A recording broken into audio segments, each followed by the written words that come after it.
Yep. I'm glad D Rose came home. You didn't accept him either. From Elijah down to Central. Yep.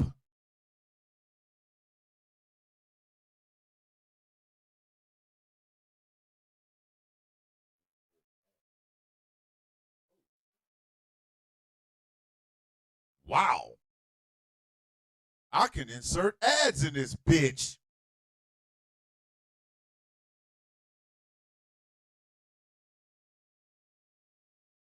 Morning.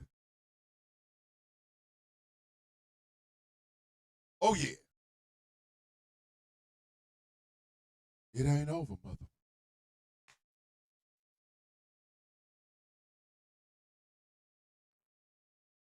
Oh, yes. The man in black has come around. Yep. Morning, Lorraine. Oh, yes. I feel good. It is my 5th wedding anniversary. Things look great. I look great. Y'all look great.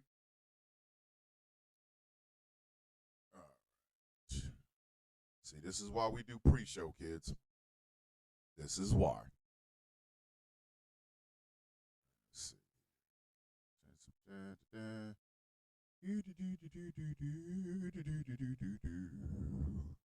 Yeah. Coffee shouts out. Yeah, I mean.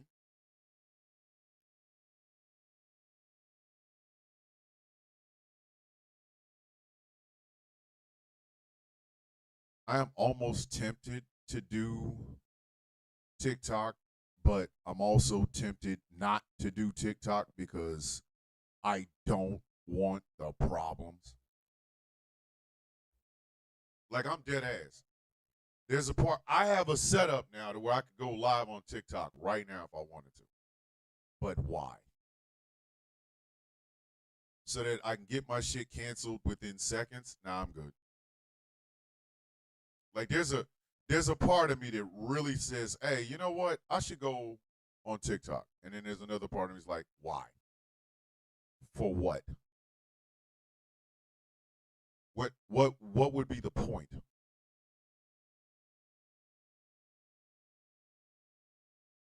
Because nah, I'm just saying. TikTok has become a cesspool of bullshit. Morning, Pamela. Hey, Pamela. Them releases was nasty. Yo. Them damn releases was nasty. Everybody got it seemed like everybody and their grandmother got hit. Gigi Dolan. I knew Braun Strowman was out of there. I knew Braun Strowman was out of there. Braun Strowman is limited. He needs to, like, you know what I mean? Oh shit, the angriest IT nerd on the East Coast is in the building. Yeah, I knew Braun Strowman was out of there like swimwear. Like dead ass, dead ass. Like I don't, you know what I mean?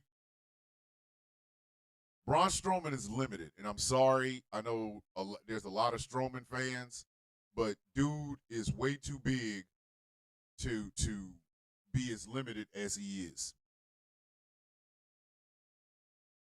Yeah, Shayna Baszler, God damn, that one hurt. Now that one I will say absolutely hurt because there was still meat on that bone. There was still meat on that bone. Shayna would have been perfect in the role of just the ass kicking. You know what I mean? We never did get a real good Shayna versus Oscar feud. We never did. And the crazy part about it is Shayna never held uh the women's title, women's heavy, the women's world title, not one time. Hunter, how you feeling, brother? Yeah, like I was just saying, I could do TikTok, but why? What would be the goddamn point? What would be the point? My shit's gonna get banned within minutes. My shit's gonna get banned within minutes. And besides that, TikTok has become a cesspool of just negative bullshit, and I'm quite tired of it. I really am. Like I'm ready to move everything that I do over to Substack and YouTube and other places because TikTok gets on my goddamn nerves. TikTok gets on my goddamn nerves. We're losing due process as a nation with all these damn deportations that we're doing, and yet on TikTok it's perfectly okay. You know, I'm gonna say something about somebody, and goddamn it, it's true. It ain't even worth it. Plus, if you really want to be honest, and I'm gonna just be dead ass about the shit, I wasn't making a whole lot of money over there anyway. I wasn't. I was making what, maybe 50, 60 bucks every week. So that's what, 120 every 2 weeks. So for 240 bucks a month, I was literally having my shit banned. I'm having people say shit about me that ain't fucking true. I'm not on the radio yet, Angry, so you can't even get mad at me. I'm having people say shit about me that ain't even fucking true. The Villains Guild is falling the fuck apart. It's like I don't, you know what I mean? I would much rather do it this way. Because at the end of the day, even as funny as I try to make this show, as funny as I want to make this show, as entertaining as I want to make this show, I also want you to get something out of it. This is my job, ladies and gentlemen. This is my job. I get a certain amount of money per month from the Social Security Administration for disability, and I get a certain amount of money per month from the veterans benefits, from my veterans benefits, because they screwed me the hell up, and I will never be able to physically function the way I used to again. So my bills are taken care of.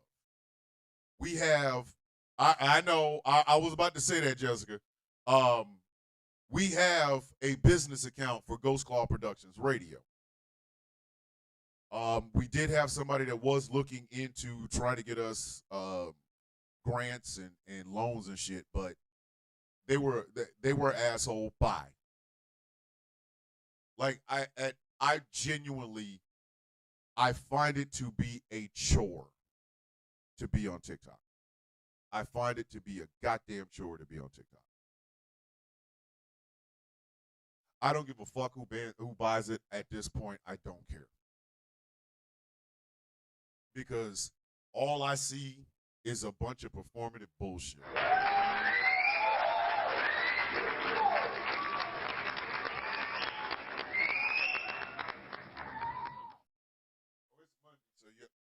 It's Monday. Y'all know which Godzilla y'all getting?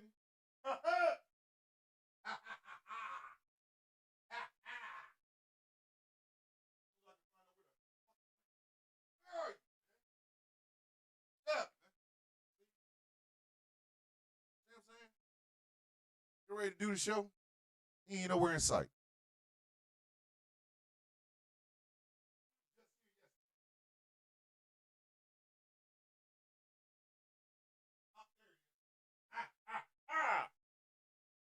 Yeah, I'm like I said, I'm pretty much done with TikTok. The reason the left is losing and getting they're getting their ass kicked.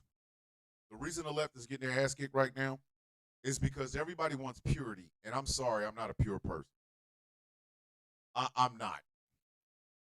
Um, just to let you guys know, this Friday, I will be doing the Sound of Coffee from Coburn, Kentucky. I will be interviewing Kentucky Resist, the organizers of the rally that is happening on Friday and Saturday. Angry, I really hope you can find a way to put the interview that I'm gonna try to do on YouTube onto the radio, because I'm not gonna have the butt system anywhere around me. I don't have a laptop, so I can't take my laptop. Actually, I do have a laptop. I might just I might just take it. I might just borrow. Well, my daughter has it, so I might just take it. I doubt it. I will be able to though. So I'm leaving here Thursday night. Morning T, Big T, T's in the building. Tea time with T. Y'all better be subscribed to that YouTube channel. Stop playing. So, but yeah, Angry. I'll talk to you about it offline. But yeah, the reason the left is getting their ass kicked right now is because every goddamn body forgot how to fight. Everybody wants to fight to be a different way. Oh, don't say bad words. And don't get me wrong. You know what? Let me start this goddamn show. Let me start this show. I'm going to risk a lawsuit. I'm going to risk a lawsuit. Because I got to do it. Got to do it. Today marks 18 years that I have been with the love of my life. I don't often talk about, well, I talk about my wife all the time. She tells me I don't say any of these things to her, so I have spent the last 4 days reiterating to her how much she genuinely means to me. Because I love her in a way that a lot of people will never understand. She is my best friend, and she genuinely 100% is the love of my life. With that being said, I'm going to risk this lawsuit because I'm going to play just a few minutes of our wedding song. And I would like to dedicate this to my wife, Miss Villain. I don't have the words to properly express what you mean to me. And that's saying something because all I do is talk. There is no me without you. What I do here, I do because you believed in me. I hope I have made you a better person because without question, you've absolutely made me a better one. So, I love you. I love you, Mama. Here's a song.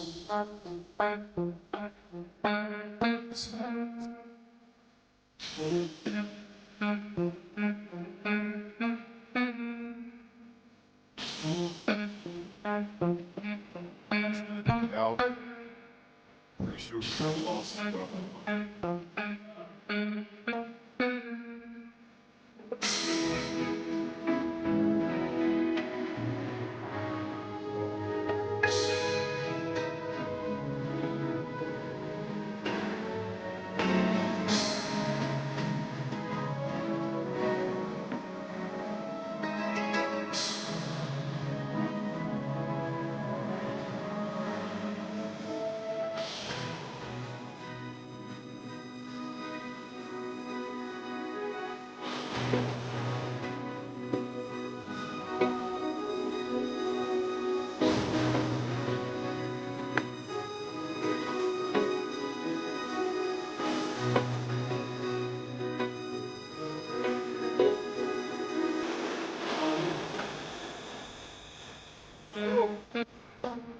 This is Shaka Khan. I did not own the rights to this. It's your copyright strike. I'm sorry.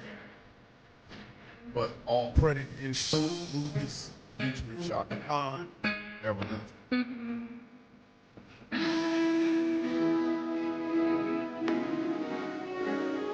Let's try, y'all.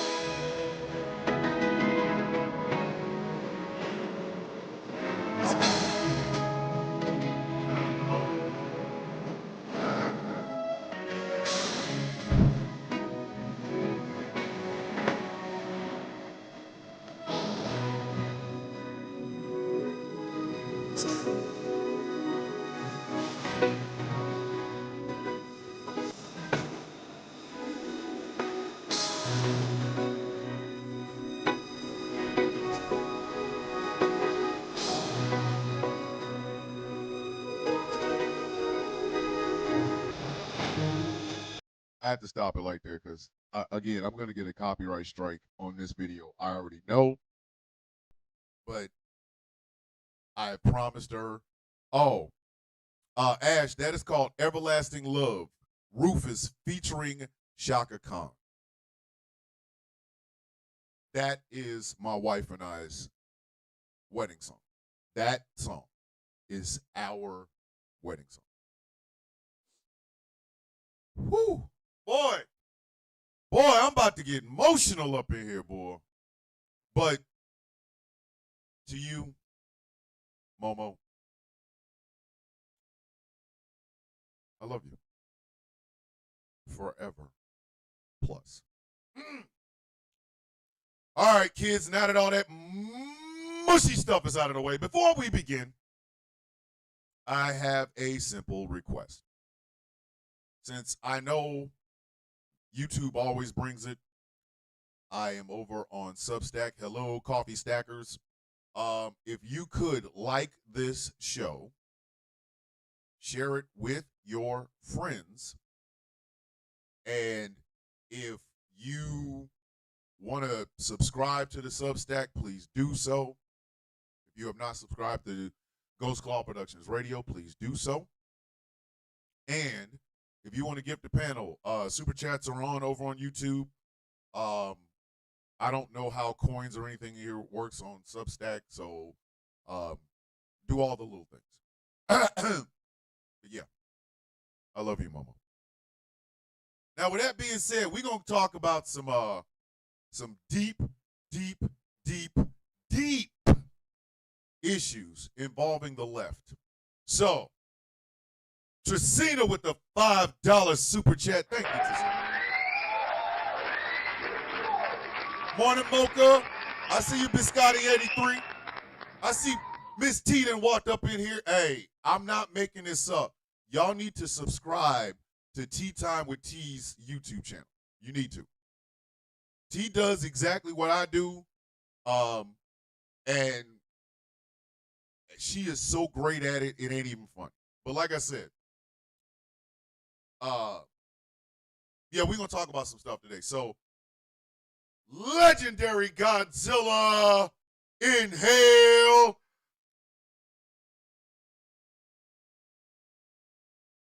Ladies and gentlemen, boys and girls, children of all ages, good morning, Mr. and Mrs. America, and all the ships at sea.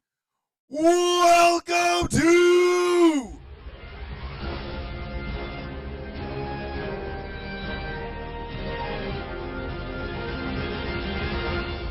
the Sound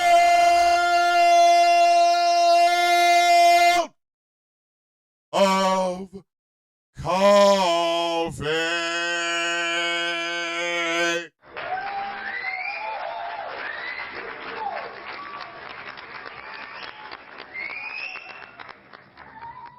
My name is Thomas Bishop. I am known as the villain. I am the brutalist. And I am the person that every time your mom goes to the store and she sees double stuffed Oreo cookies and eggplants,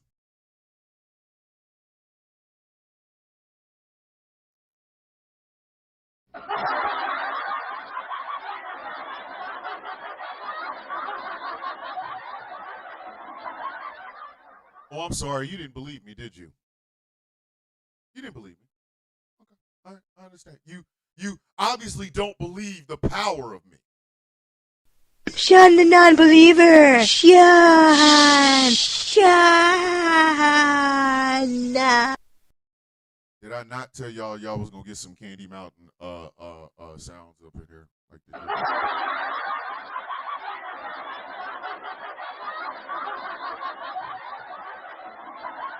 When have y'all ever known me not to follow through on some shit I said I was gonna do? Shun the non-believer! Shun!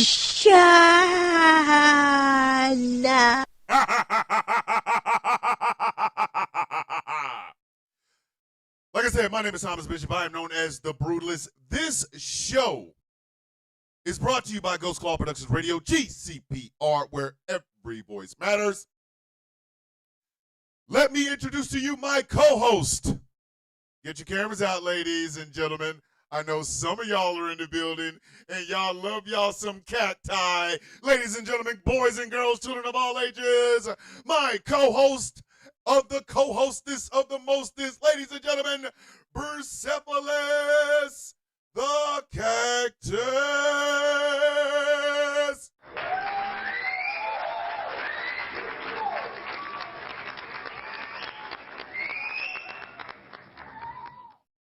Sean the non-believer. Sean.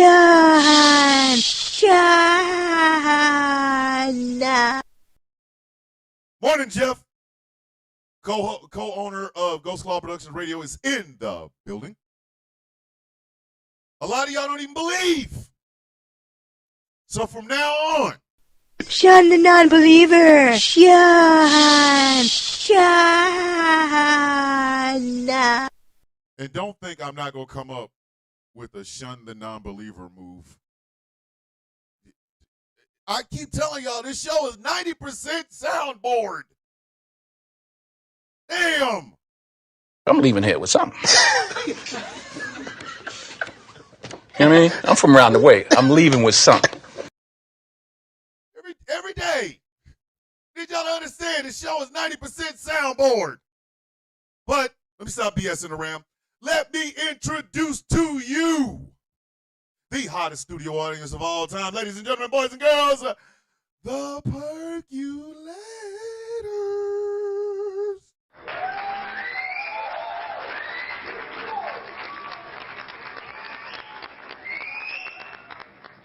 Thank you, T. T is over here sharing me the stuff I didn't even know it existed. Like, what the hell?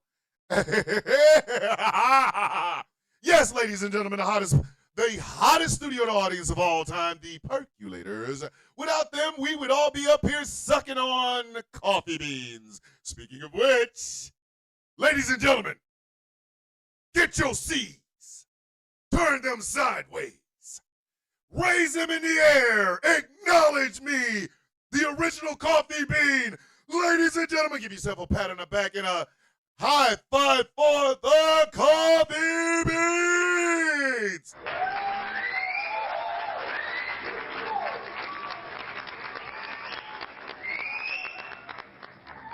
YouTube, acknowledge the coffee bean. OCB, OCB, OCB. Coffee stackers, acknowledge your coffee bean. OCB, OCB, OCB. Yeah, see, by this time, TikTok would have banned me for harassment and bullying of, I don't know, Arabica beans. Who knows? Ha ha! OCB! Ha ha! God damn it. Acknowledge the original coffee bean. Damn it. Ha ha ha ha! This show is brought to you in part by Smooth.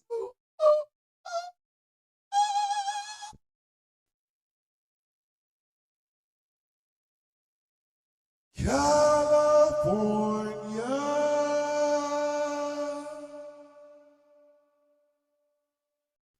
Skincare products that will make you look and feel your absolute best. And remember, it's all natural. Oh, I'm sorry. You don't believe me. Maybe you should try them out. And Sean the non-believer. Sean.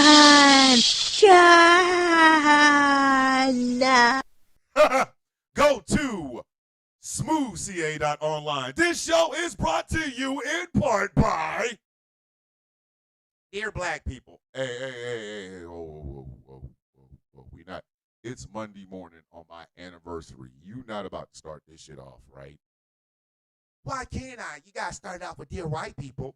Hey, yo, because white people out here effing up, okay? We're trying to give you people hints. But you know what? I'm sick of your hints. What makes you better than me? I ain't better than you. I'm just saying. Some of y'all out here effing up, you know what I mean? And I guess you're an expert, huh? No. I just so happen to have melanated excellence! a celebration of the melanation. But remember, you do not have to be melanated to be a part of the celebration. MelExcellence.com. And finally, ladies and gentlemen, this show is brought to you in part by something black made oh, something black made like my Megatron shirt.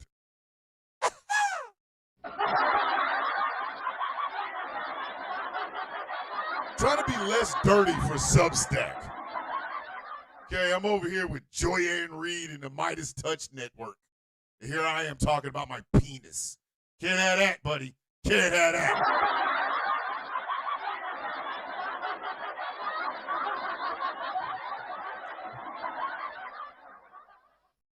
Go to Something Black Made and check out some of the incredible clothing you have over there. And remember, and where is he? Where is he? Everybody find SZ. Just go ahead and start put $1.99 super chat from SZ. Assless Leather Chaps 2025. $40 on Amazon. What? What?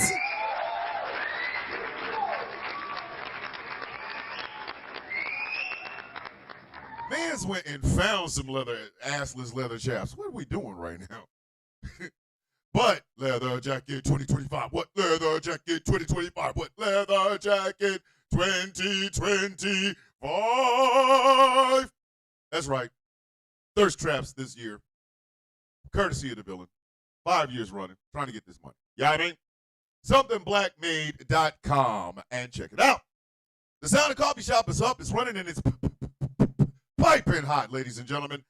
I'm drinking out of my original Mother F. Donald John Trump Club coffee mug, which also matches my Mother F. Donald John Trump Club t-shirt.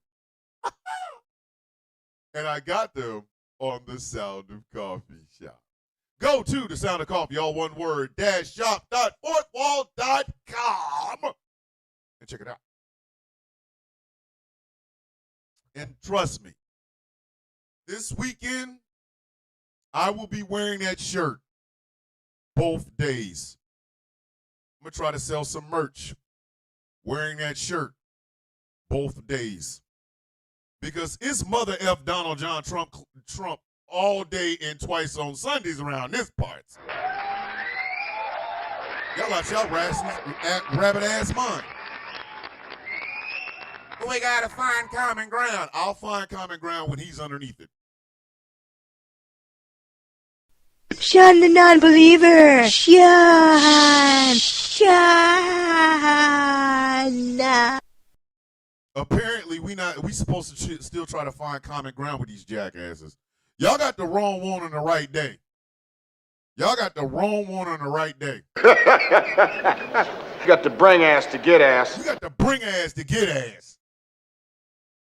Now, let's start with this show. My big sister DJ's in the building. Love you, big sis. Love you, big sis. Love you, big sis. Hey, the left is getting their teeth kicked in because the left doesn't know what the hell it is that they want to do.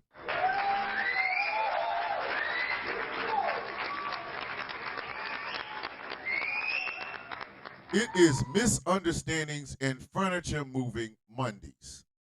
Did y'all really think I wasn't going to say something about this? Hey, left-leaners, left people on the left. Let me help you understand something.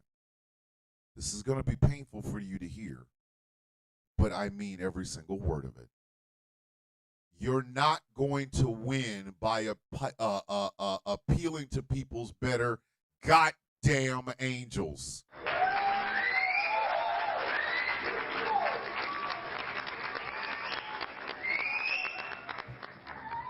I'm sorry, nothing works that way. Here are the bars that I need the left to get over before I will show any sort of support. You ready? Here we go.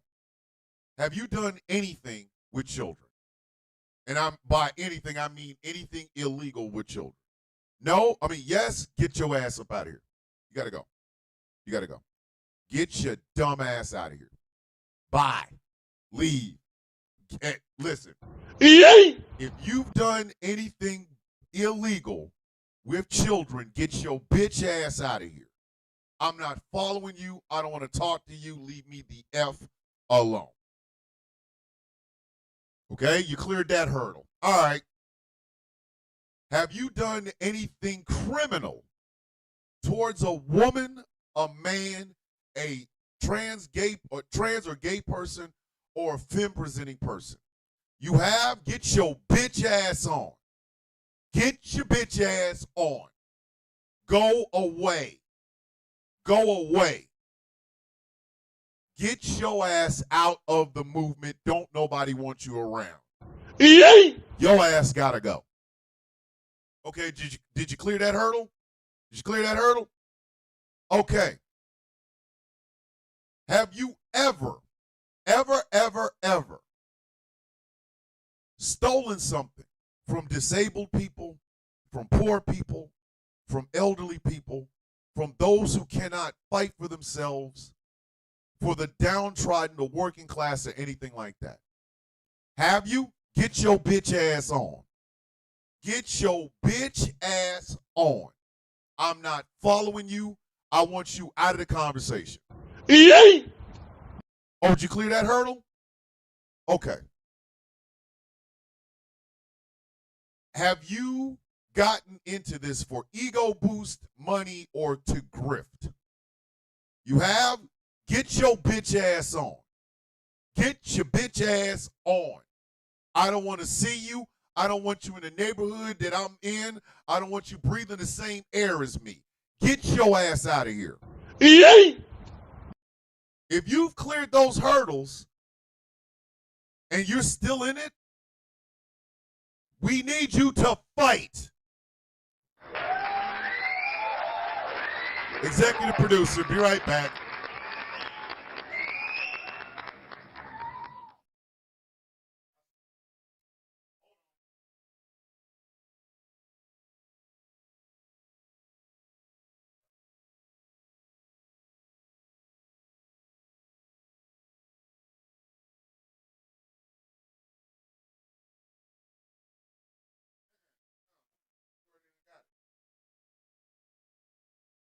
See, what my wife did was she put these little dog beds. She got a dog bed in here and a dog bed in the room with the cousins and shit, right? The one in here, well, both of them, Alucard has claimed, like he done slobbered all over him and put his nuts all over him and everything else. Well, he didn't have any nuts, but he done put his body all over it and shit. So he done claim both of them. Well, what happens is he leaves the room, Jersey will jump her ass into this one in here, and then he comes up to me to about, hey, make her move, man. Man, make her get up out of here, man. Man, that's my bed, man. Good morning, Charmaine. Good morning. So I always end up having to fix disputes between them two. I continue. The left needs people with rough edges. They don't need criminals. And that is where we are screwing up. Ladies and gentlemen, let me help y'all understand something. I am a rough-hewn asshole. I am a rough-hewn asshole. Despite anything you've ever heard about me, and I want y'all to remember this because there's some bullshit going on around about me right now. It's bullshit. Okay? I have been as brutally honest about myself and the things that I believe in since I started. This shit ain't ever changed. It's been 5 years. And I'm just talking about on TikTok. I'm not even talking about in life.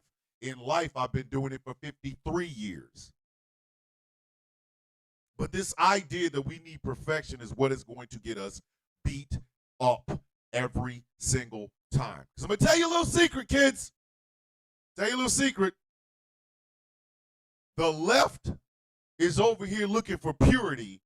The right is just over there looking for somebody that will follow. Argue with your goddamn mom.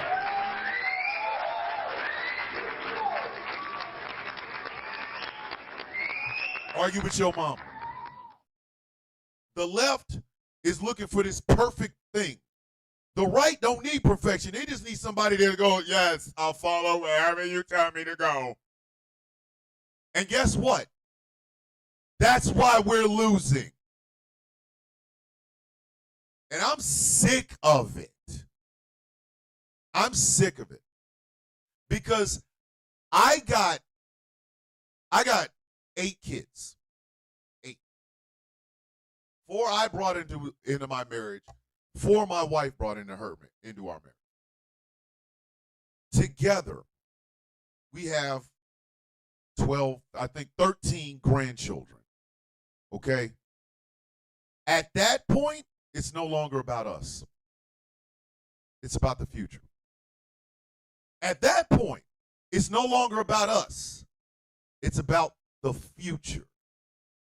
We're not fighting. My wife and I don't fight against fascism for ourselves. We fight it against fascism for our 8 kids and our 13 grandchildren. That's what we do it for. But for some reason, that's not good enough. That's not good enough. In addition to all of that, you must also fit every single box. I don't have to make video after video after video professing my love for black women. All I got to do is fight for them.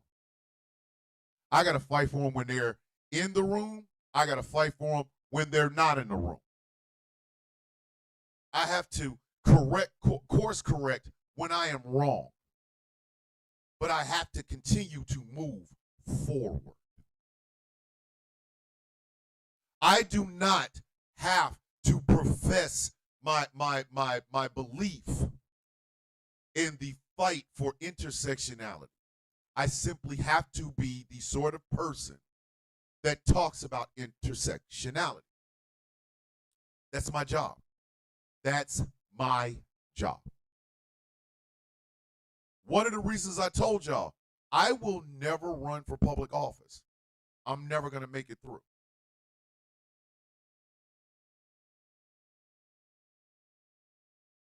Do you use words of oppression or unnecessary violence? Thank you. Tracina, thank you. Appreciate that. I would never make it through the primaries.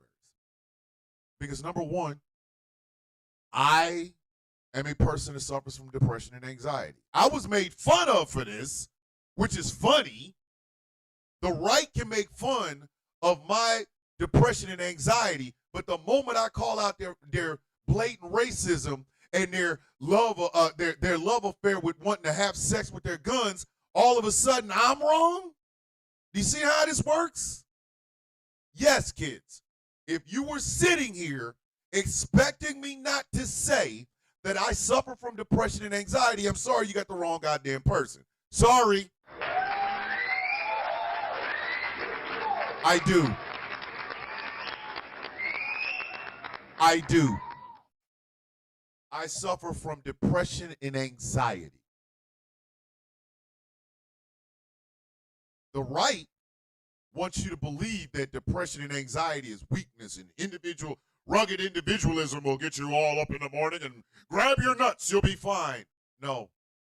Sorry. I don't do perfection here. Yes, kids, I use profanity. I do. A lot of it. I use the F word the same way some people use sugar in their tea. I do. I'm sorry, but it's true. I am not going to give you the flowery speeches. I'm not going to be the person that's going to give you the, well, you know, we have to find bipartisan. I'm not going to use all the great words. Not. Sorry. Do I have a degree? Yes. But I am a rough-hewn person from rough-hewn people.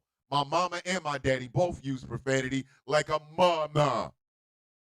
So yes, kids, I'm gonna cuss like a goddamn sailor. I wear black fingernail polish and large ass hoop earrings I don't like the studs. They make my ears look weird. So I don't use them. So I don't use them. I don't. I wear these earrings because I want to. I paint my nails because I want to. That is me. I don't have a single consultant, and I never have had one. I've never had a consultant. Nobody's ever told me, well, you need, to appeal to this space, you need to say, I don't have one of those. I don't. Sorry. If I come, I'm going to Coburn, Kentucky on Friday. Or I'll be in Coburn, Kentucky on Friday. I will be speaking 2 days. My thing is going to be, how do I differentiate the speech that I make on Friday to the speech I make on Saturday? I will figure it out. I don't write my speeches down. I don't write my speeches down. I have been paid to make ads where I had a script, but I have never scripted one damn video I have ever made. And you can go all the way back to there is a playlist on the GCPR webs on our YouTube channel called The Villains Rants. Those are mine. No script. Top of my head. Boom. So I do not have a script writer. The speech I make on Friday and the speech I make on Saturday will be different. They're going to be peppered with the same language I'm using right now. In other words, ladies and gentlemen, what you have in front of you is a diamond in the rough. And I'm not the only one. You know why TikTok sucks right now? Because people on the left are not truly fighting against the fascism. They're not fighting against the Project 2025s. They're not fighting against the Agenda 47s. They're not fighting against the proliferation of MAGA bullshit.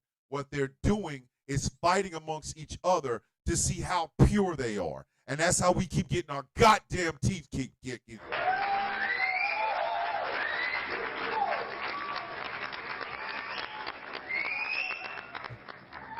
We are not Peruvian cocaine, kids.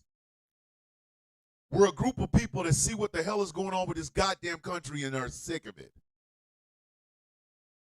While we're sitting around trying to find the most perfect person to represent us, Donald Trump reposted a AI picture of him as the goddamn Pope.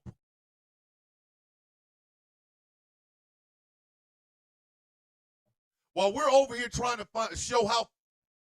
Ooh, I almost did it, Angry. See? That F almost came out. Almost got me. While we're over here trying to find out how filth-flooring, filth-pure we are, Donald Trump is reposting AI-generated pictures of him as this swole meat for no reason ass human being with a goddamn Sith lightsaber on the White House social media feed. While we're over here looking for goddamn perfection. That's what's going on. That's what's going on. This man is literally banging us in the booty hole raw meat. And we're still over here talking about, well, that person said something. Now, again, I just gave you the bars. I gave you the bars for me to even think about supporting you. These are the things you cannot be doing. If you're doing them, get your dumb ass out of my face. I'm not going to follow you to the bathroom. But at the exact same time, ladies and gentlemen, and this is what pisses me off, we on the left are discombobulated because we are so drawn down by our own bullshit. This is why, come 2028, that empty suit that is currently the governor of the state of California is going to be your Democratic nominee. Let me say that again because y'all ain't hear me. Come 2028, that empty suit with a good California tan that is currently sitting in the governor's office of the state of California is going to be your Democratic nominee. Why? Because we want purity and we don't want to fight. Kiss my ass.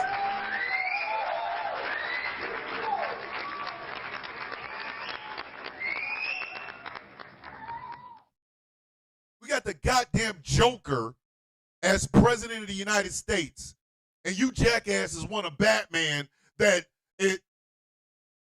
Come on now, or Joe. Thank you, Michael Pruitt, or Joe Manchin. How about that?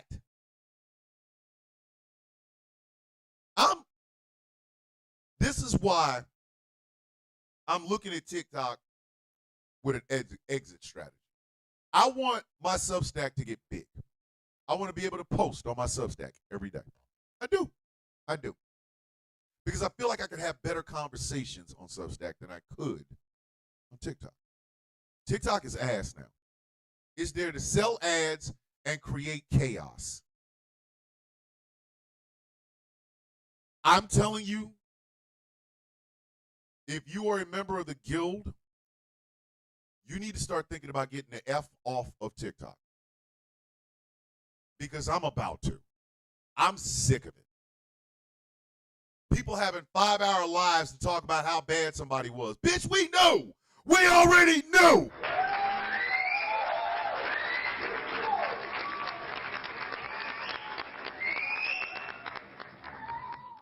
And there is nobody stopping these people. Why are you over here worried about, oh my goodness, they said something. I never come in front of y'all trying to pretend like I'm perfect. No. Got your goddamn mind. You are out of your rabbit ass mind. Do you know where they found me? In a $10 house. Your mama still working in them $10 houses? I was in a $10 house trying to get $20 worth of $10. You know what I mean? That's what I was doing.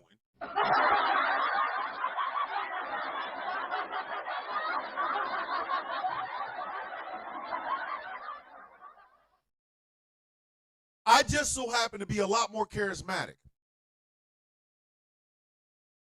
Because literally, I'm not trying to be perfect. I'm not trying to be perfect. I'm trying to fight. I want to punch these people in the goddamn mouth. I want to fight. And I want every goddamn person on the left to fight. From wherever you are. From wherever you are, I want you to fight. I don't want you to sit here and take this shit. I want you to fight. But, oh my God, if I go to TikTok, I've got to worry about, I've got to use TikTok-friendly language like unalive instead of suicide, instead of murder, instead of death. I got to say SA instead of sexual assault. I got to say grape instead of rape. I gotta tailor my language. It's gotta be TikTok friendly. Because the mods over there are a bunch of goddamn right-wing Republican idiots. So I gotta basically, I've gotta say it so that I appeal to these mouth-breathing bastards. But what I see on TikTok, I see on the left. You see what I'm saying? What I see on TikTok is what I see on the left. That's how something called the Un-F America Tour can turn out as bad as it did. We're going to do what Charlie Kirk does on the left. Are you out of your goddamn mind? Are you out of your rabbit-ass mind? You don't beat Charlie Kirk by being Charlie Kirk for the left. You beat Charlie Kirk by being a dick. That's how you beat Charlie Kirk.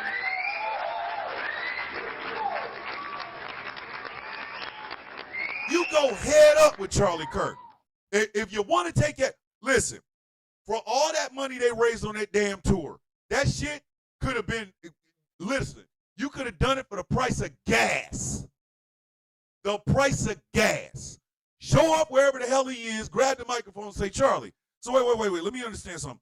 You are telling us about trans people. You are telling us about women and body autonomy. You were telling us all of this shit, right? What degree do you have, Charlie? Don't worry, Charlie. I'll wait. Wait. Hold on. Everybody shut up. Everybody shut up. Charlie, tell me about your college degree. Was it in biology? No. Oh, it must have been in sociology, right? Nope. Human studies? Nope. Liberal arts? Nope. Charlie, didn't you drop out of college? Yeah. Then get your stupid ass off the stage. Who the hell are you talking to, son? The hell are you talking to? And if you don't get your uneducated bitch ass off that goddamn stage and put that damn microphone down, who are you talking to, son? Who are you talking to? I said this on a live. I'm done showing off my bona fides to uneducated ass people. I am done. I don't have to bring out my military record. I don't have to show you my college degree. I don't have to show you shit but the crack of my beautifully melanated ass. You are out of your goddamn mind.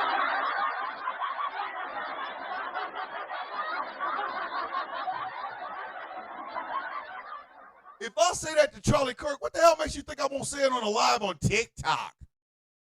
I'm not here trying to. Are you out of your damn mind? Excuse me. I did a whole lot of work to get the things that I have, but sure, let me dumb it down because your uneducated, mouth-breathing, knuckle-dragging, troglodyte, Marjorie Taylor Greene loving ass hasn't done half. Excuse me, let me tell you what I've done. Suck these nuts. You are at your goddamn.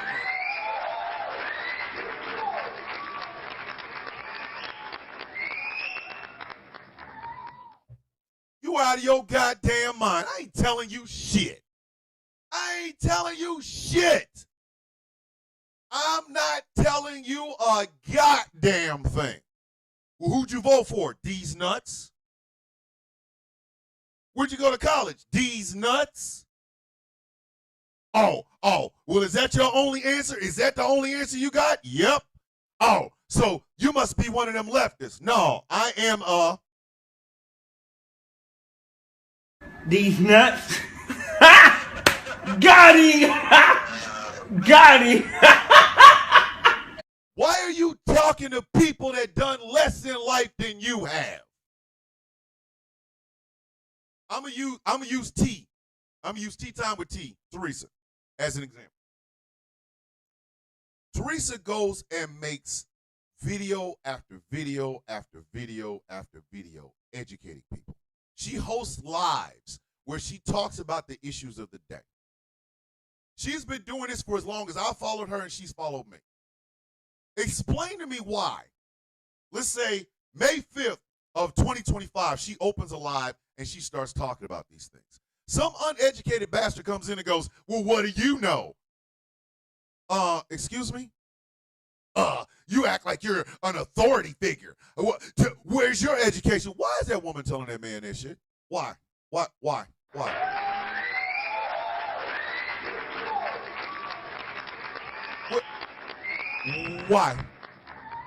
Why are any of you that believe in human rights talking to people that don't believe in them and trying to educate them? He needs some milk. Them bastards need some milk.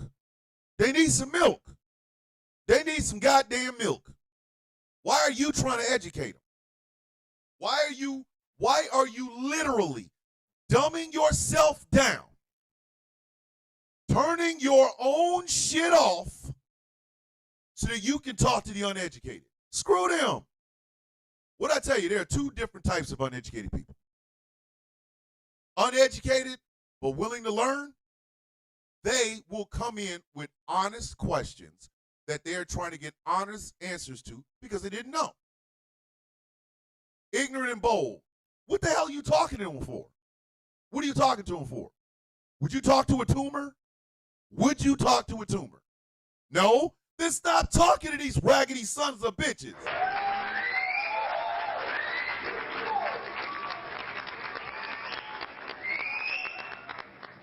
You look like talking, you gonna dim your damn shine to these some bitches? Nah. I wake up every morning. I host this show. I might go on a live or two, probably not with any white people because I've already talked about it. But I walk in like this. How you doing? I woke up. Everybody else, because I woke up. That's how I look at it. You all had a chance until I woke up. Today's mine. That's just what it is. If I'm fighting for human rights, anybody that ain't is honored to meet me. If I'm fighting for human rights, if I am fighting for human rights, and your stupid ass is out here uneducated than a mug, you are honored to meet me. My time is being wasted even breathing in the same room that you are.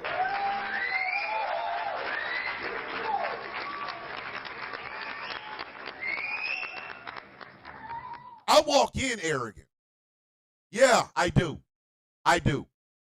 Right now, as I sit at this chair with this microphone in front of me and these cameras running, I got more education than Charlie Kirk has. Go look it up. DJ with the $2 super chat. Thank you, big sis.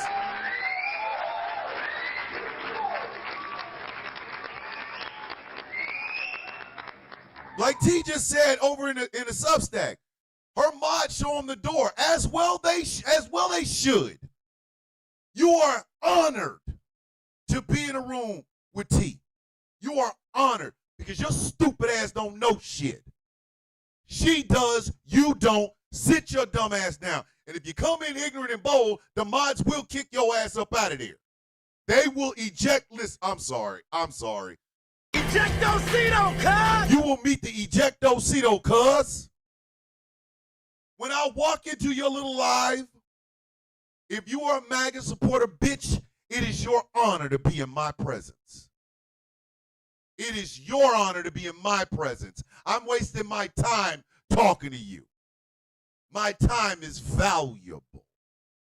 That ain't got shit to do with the following. Oh, he has 1 million followers. That ain't got shit to do with it. That ain't got shit to do with it. It's the fact that I'm a hell of a lot more educated in what I'm talking about than you are. I was this way at 1,000 followers. At 1,000 followers, I was still walking in, holding my nuts, saying some of you some bitches shouldn't even be in the presence of me. Some of you are too stupid to be in my presence. I'm doing your dumb ass a favor. I'm doing your dumb ass a favor by even being here with you. And that's what the left is missing. That's what the left is missing, kids. That is what the left is missing. A sense of superiority. There are people out there that don't know, that want to learn. And to them, I will be the best instructor you ever had, but please understand, I am a strict instructor. If I'm teaching you, if you're a white person trying to be anti-racist and you want to come to me and learn about being anti-racist, please understand something. I am a hard drill instructor. I am. I will not accept half-ass. I won't. I will not. If you like, hey, I'm going to follow Thomas the Villain Bishop because I want to become anti-racist. I want to do anti-racist work. Please understand there is no shortcuts. There is no curve. the curb, and I will not grade you on what you were thinking. I'm going to grade you by what you do and what you say. I am a man that has benefited from male privilege. So when women talk, I shut the F up. Especially black women. Especially black women. Not because it's a favoritism thing, but because that is the roots that I come from. That is the roots I come from. I will not always get it right, and I'll be the first person to tell you I won't always get it right. But I will learn. I will listen. I will understand. I will take it to heart. Because when it comes to issues involving women, especially black women, I am ignorant, but I want to learn. Right? For too long, for far too long, the left has been able to coast on this idea that we don't even have to reiterate our ideas. Just look at how shitty the other side is. That doesn't work. What you have now discovered is the other side is perfectly okay with the shittiness as long as the shittiness is affecting people they don't like.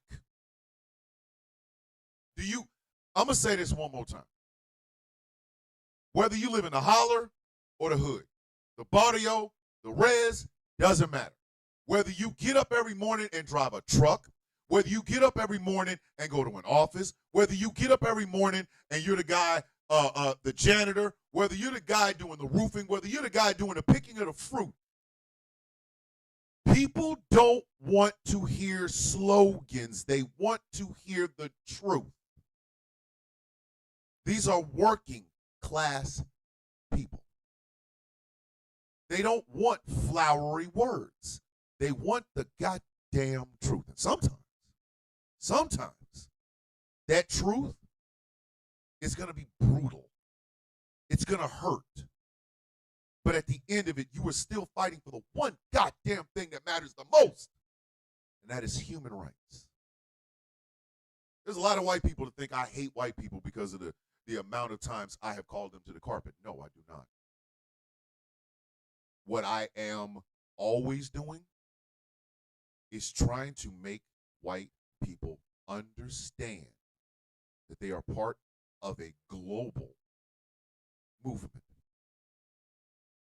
If your ass clocks in, if your ass has to take your time and try to figure out how many hours you work just so you can figure out how much money you made, you are a working class person.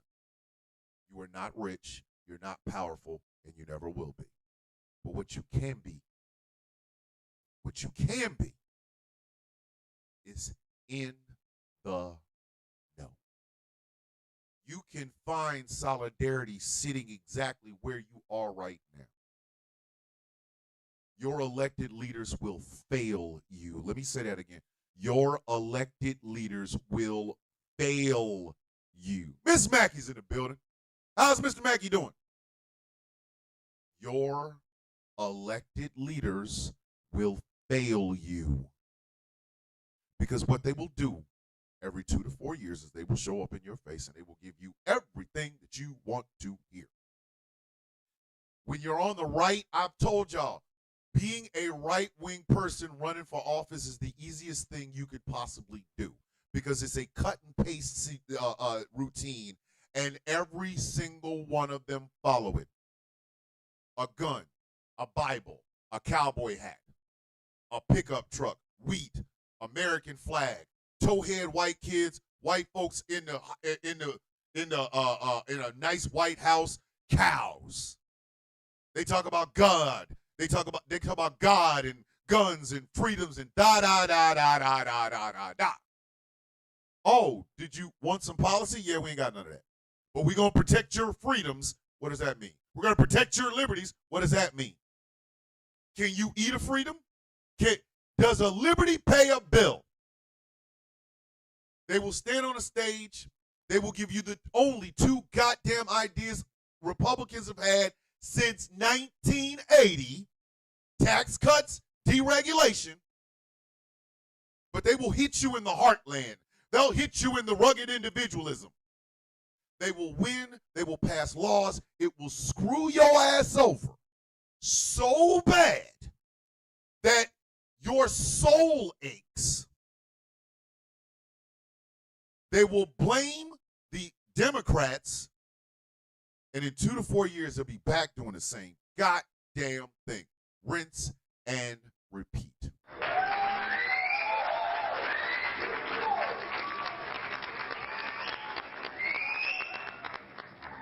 What is the left side doing? Same thing, fam. Same thing. They give you slogans. They have great ideas, don't get me wrong, but they ain't going to pass them because they got a donor class to worry about. They got a donor class to worry about. You not about to pass a raise in the minimum goddamn wage when the donor class would have to pay more in taxes. No. How can we not do that? They will hem, they will haw, they will talk about black lives. They'll bring a black person up for Black Lives Matter. They'll bring a trans person up for trans visibility. They'll bring a woman up talking about, oh, we're fighting for women's rights. And blah, blah, blah, blah. They will get into office. They'll work with these same bastards. They'll pass massive tax cuts for themselves. They'll screw you. They'll blame the Republicans. And in 2 to 4 years, they'll be back in your face to do the exact same thing again. Rinse and repeat.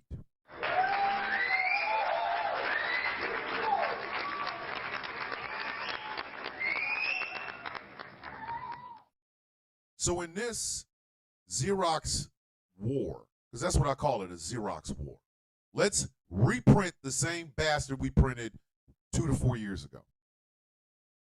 You are hungry. Every person is hungry for the truth. Where are they at? Where are the truth tellers? Where are the people who literally will tell you not what you want to hear, but what you need to hear? Where are they at?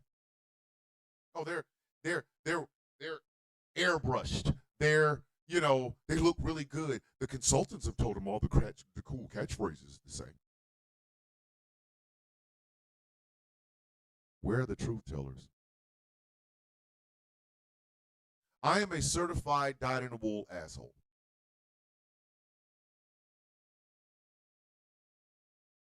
Every one of my former friends and former members of VG have called me egotistical. It's about my ego, my ego, my ego. The thing about it is, I don't have one. Am I egotistical in my regular life? Yeah, I'm an arrogant bastard. I'm an asshole. I do think I'm better than most people. I do. There's a whole lot of people walking around here right now. They got summer teeth. Some are here, some are on layaway, some are in the parking lot, some are in the backseat of the truck. Some of them are hidden underneath the trailer. Yeah, I think I'm better than that person. DJ with the $5 super chat. Thank you, sis.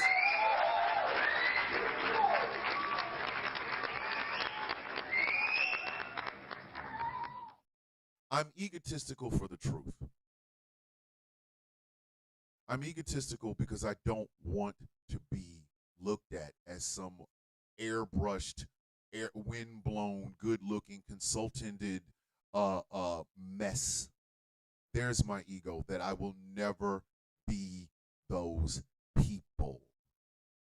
I'm arrogant because there are some assholes walking around on social media that think that they're smart, and I've been smarter than them since birth.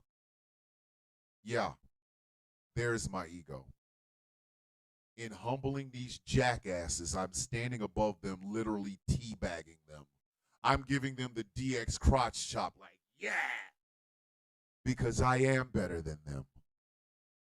It's all I've heard. Every person that leaves, oh, you're egotistical, you're egotistical. Really? Am I? Or is it just the fact that I'm that goddamn good? I don't fight in the left. I don't do purity politics from the left. My enemy stands on the other side. April Haynes with a $1.99 super chat. Thank you. Sinai. I'm trying to get it right. You're not arrogant. You're just a Capricorn. Exactly. December 31st. Every day and twice on Sunday, baby. I am.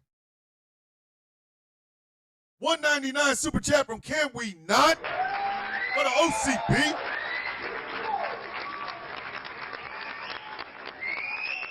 I don't got time to play stupid with these goddamn right wingers. I don't.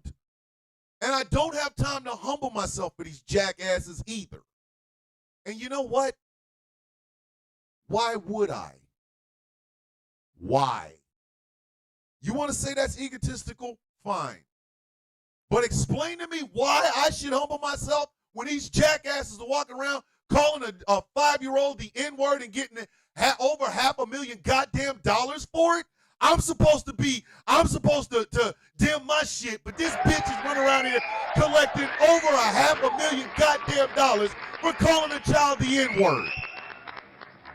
I'm supposed to be humble. Oh, let me call a little 5-year-old the N-word. Hey, want to raise over $600,000? Sure. Meanwhile, oh my God, he said it wrong. He used profanity. He said the bad words. Does that make any sense to y'all? I want y'all to think on that.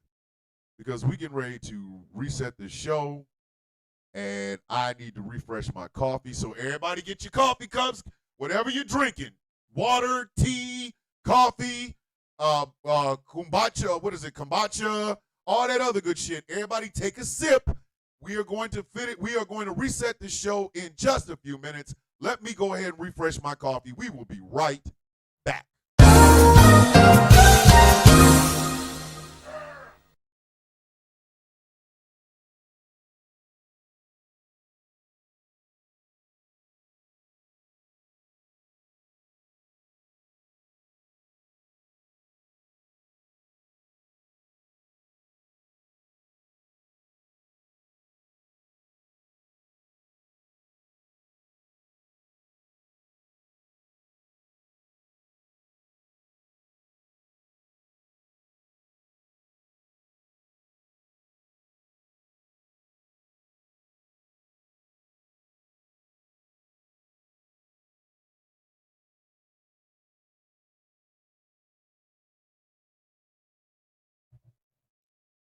Oh, yeah.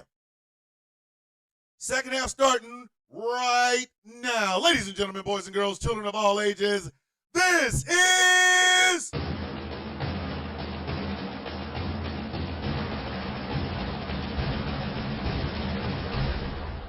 The Sound of Coffee on Ghost Claw Productions Radio. Here at GCPR, diversity, equity, and inclusion are not just cool catchphrase words. It is how we do business around here.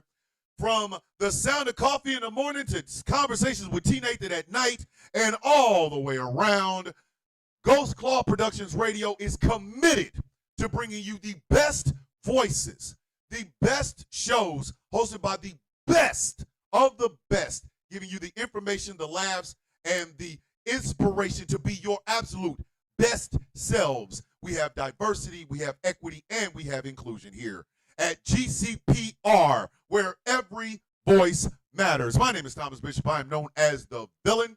I am the brutalist, and I'm telling you right now, I'm smarter than your daddy. Your mama knows it, so she's willing to give me brains.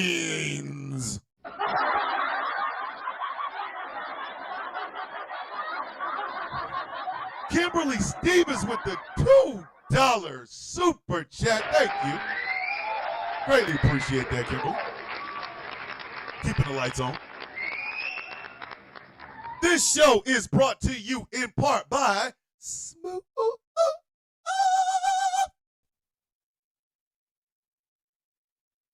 California.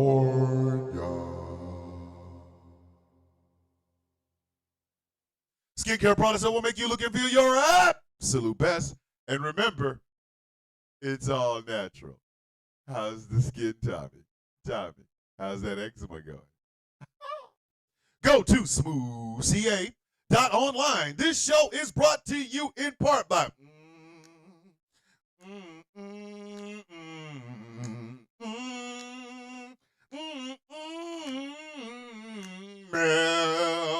Melanated Excellence. Melanated Excellence, a celebration of the melanation. But remember, you do not have to be melanated to be a part of the celebration. melexcellence.com. I might have to stop the damn chat. Oh shit. Hold on. Wait a minute. Now I gotta go all the way and redo the damn Substack because my alarm went off with my stupid ass. I'm gonna take that off. All right, everybody calm down. Your man done it again. Every Monday it happens. Every gosh damn Monday it happens. Misunderstandings and furniture moving Mondays. It happens all the damn time. But now we are going back live on.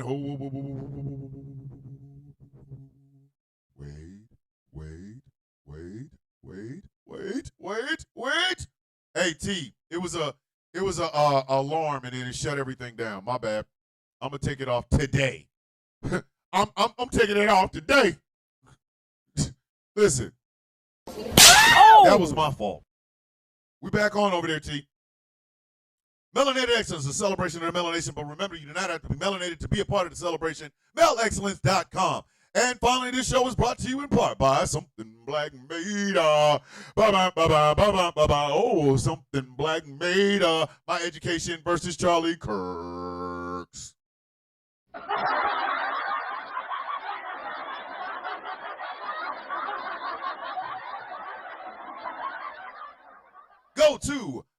Go to the somethingblackmade.com and check out some of the incredible clothing they have over there. Letterman's jackets for all you high school dropouts, you bitches. But remember, leather jacket 2025, what? Leather jacket 2025, what? Leather jacket 2025. Here he goes again. SC with the $1.99 super chat for some assless chaps. And he's talking about leg day today. Bruh. Leg day today. Get out of here with that. Go to somethingblackmade.com and check them out. The Sound of Coffee Shop is open and it's running its piping hot over there. You can get yourself an authentic, one-of-a-kind Mother F. Donald John Trump Club t-shirt and coffee mug. I'm dead ass. Y'all need to really buy these cups and shirts and shit because they're going to be collector's items once this bastard shuffled off the mortal coil. Go to The Sound of Coffee, all one word, shop.fourthwall.com and check them out. Now, back to the show.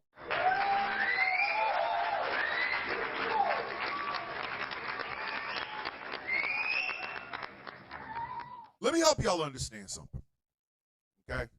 If you believe in leftist policies, if you believe in leftist ideology, you represent the best of what the left is supposed to do.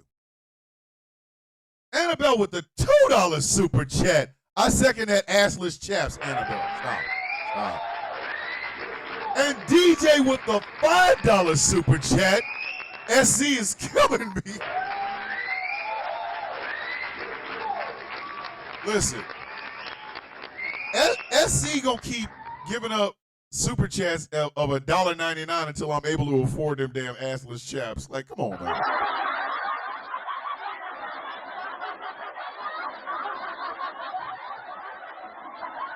Did my brother, the Chaos King, walk up in here? Listen, hey, Chaos, this second half of the show was all about you and Taz.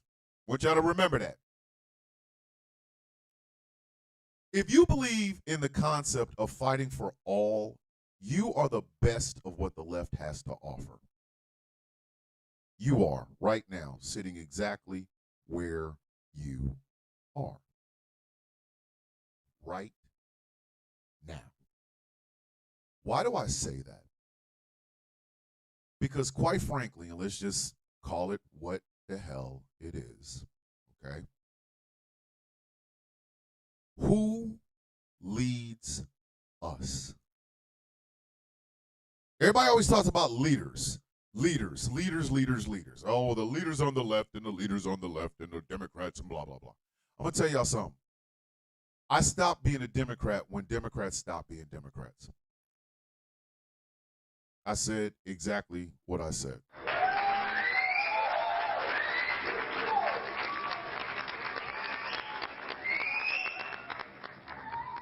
When Democrats started sounding like Republicans, I stopped being a Democrat. I would consider myself a far leftist. I have often said that I am a democratic socialist leaning heavily towards socialist. And the reason I've said that is this. I was a part of the military-industrial complex. I was a part of the military-industrial complex, right? So I understand what the cost of American imperialism and American exceptionalism costs. My time in uniform wasn't just me, fulfilling it's a lifelong dream, because it was. I'm not gonna lie, it was. But the other aspect of it is, especially when they gave me stripes, was I started to see my soldiers not as soldiers, but as human beings. I cared about them. Like, I genuinely cared about them, whether they were in my squad, whether it was whatever. I genuinely cared what happened to them. I wanted to see them succeed. I wanted to make sure they were okay. Was I always good at it? No, I'm sorry, I wasn't. But I did everything I could to make sure that I gave them the best, the best leadership I possibly could. I used to tell them all the time, especially when I was my last unit, Echo 2-1. I used to tell them all the time, I am going to show you what right looks like. Then I'm going to help you get there. And then I'm going to correct you when you're not. So I take that passion back into politics. This is what right looks like. Listen to me. If anybody thinks I am wrong, just put wrong in any of the comment sections. But I doubt you will. This is what right looks like. With the amount of money the federal government has, there is absolutely no reason people should be working 2 and 3 jobs and still not being able to afford rent in any place in America.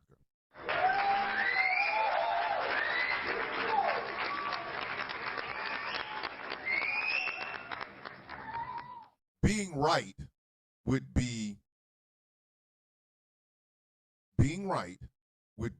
the federal government making sure that that doesn't happen. That the pay that the American working class gets is enough to take care of their families, enough to take care of their bills, and enough to have a quality of life that they absolutely should have from working as hard as they do.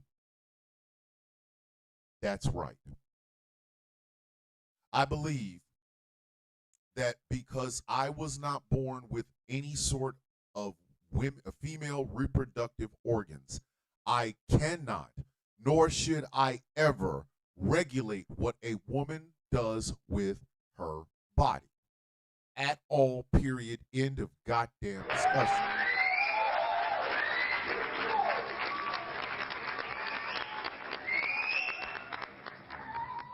I want women to be able to control their bodies in every single aspect, and that includes bringing life into this world. Once I do skeet, that's the end of my job at that point is to make sure she's okay. That's my job. That's my job. And if a child is produced from that, it is my responsibility to be a father. Am I going to be perfect? No. But it is my responsibility to be a father. But if she just decides that that is not something that she wants, then my job then becomes to protect her and protect her right to do whatever it is that she wants to do with her body. That is what right looks like.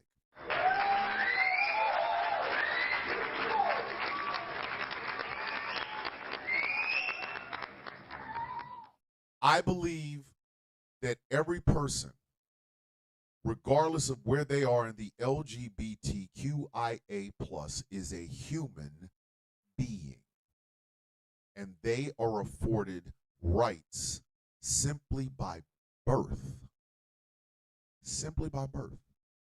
So whether they are gay, lesbian, non-binary, trans, bisexual, or queer, their human rights should be protected, meaning they should be able to go to the bathroom without being harassed and bullied. They should be able to walk around in public without being harassed and bullied. They should be allowed to get married since they already pay taxes into this world. They should be allowed to be married, to adopt, to take care of themselves, to take care of their loved ones, and afforded the dignity of being treated the way they want to be treated. That is what right looks like.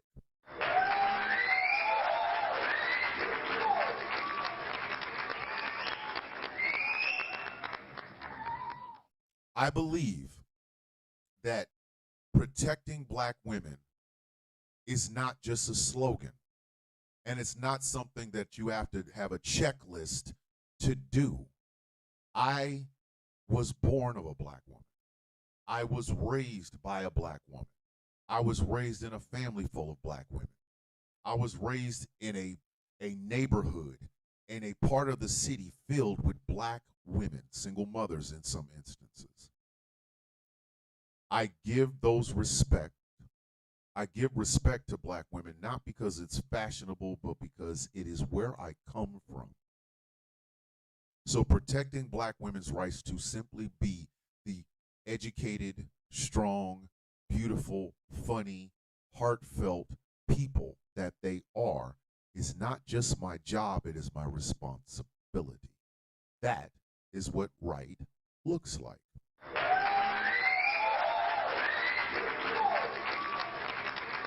Congratulations, Hunter.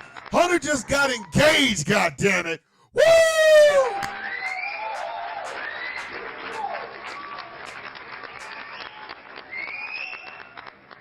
Woo! Woo! Congratulations, Hunter. Congratulations. I believe that the only way to fight racism is to confront it head on. It's not about I don't see color. It's not about we're all one race, the human race. It is about understanding that construct that was created can be broken by simply being honest and upfront about it. That means confronting the nasty and bloody history of this country. Not as a shame, not for guilt, but for knowledge. Because you are then, right then, able to change the trajectory of not only your life, but the lives of the people around you by being honest about history. Yes, it's going to make you uncomfortable. It's supposed to. Because you were supposed to look at it from the standpoint of that is what we did. We never want to go back to that. That is what right looks like.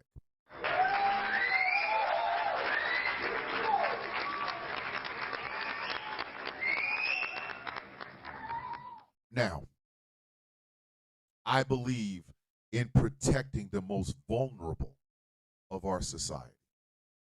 Children, people with disabilities, and our elderly.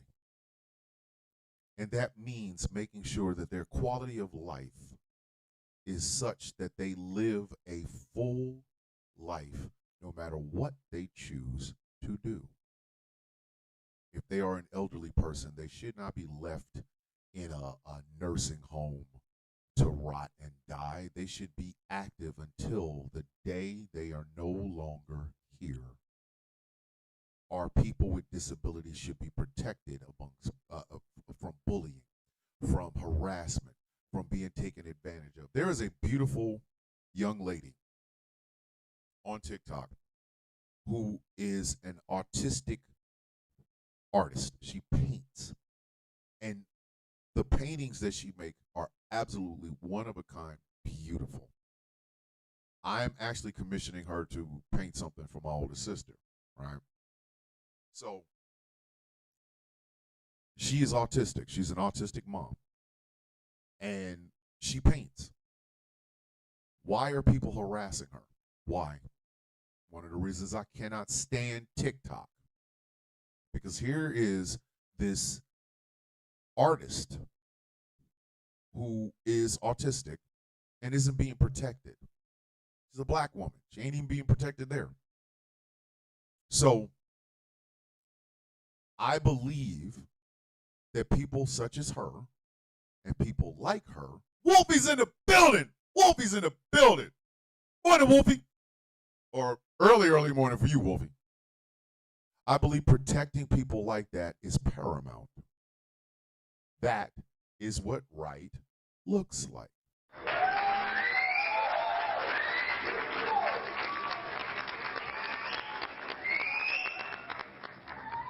Now, somebody explain to me, out of everything I just said, find me the spin. Find me the part that can be disputed. Find me the part that if I said everything I just said in a live on TikTok, somebody would have a problem with. Find it. Find it. You can't. But the right has been able to get away with disputing it for 10 years now, and maybe even more. Why? Because what we find is that people no, I'm not banned. I'm just not over there because it's not even worth it. What we have found is that people on the left want to play the game the way people on the right want to play it, but they want to play it with everything I just said, and it doesn't work. You're going to have to fight for every goddamn thing I just said. Everything. I see the Irish building in the building. I see Taz. I see you. I need you to think about that. I need you to think about that. What other way is there to say everything I just said except for the way I just said it? Somebody try to tell me, how do you boil that down for the acceptability people? Tell me. How do you do it? How do you do it? Answer, you don't. You don't. You continue to fight the same damn way. You do not dim that for anyone. Anyone. You want to talk about your shield? There it is. There it is. There it is. You don't ever try to dim that down. You fight that the way I just said it. Some of y'all, listen, this is going to be over on YouTube. It might be a copyright strike because of the song that I played, but I did give, what I mean? But that's how you fight it. You accept nothing less. Purity has nothing to do with everything I just said. Nothing. Purity has nothing to do with what I just said. Nothing. And this is the problem.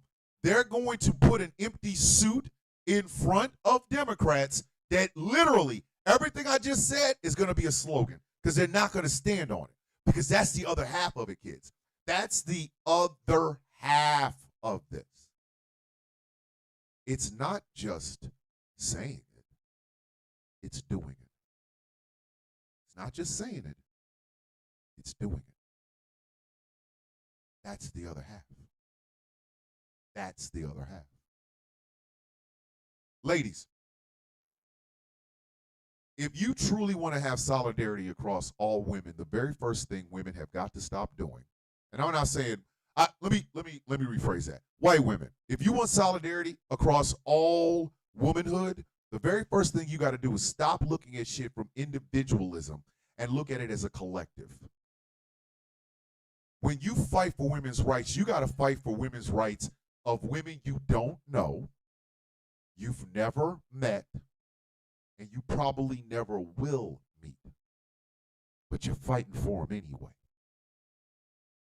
The day I see a group of white women storming, well, not storming, but protesting in Washington, D.C. about the birth rate of black women and how they're 4 times more likely to die in childbirth than white women, is the day I realize women are fighting for women.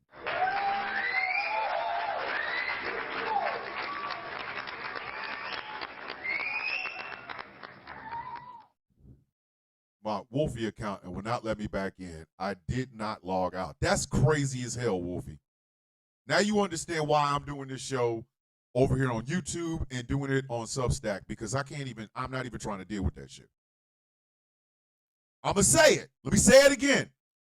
White women, Caucasian women, women of the Caucasian persuasion, the very day I see a 5-hour live featuring nothing but white women, the day I see y'all talking about the birth rate amongst black women and how they're 4 times more likely to die in childbirth than you, is the day I realize you are fighting for solidarity and not just for your damn self.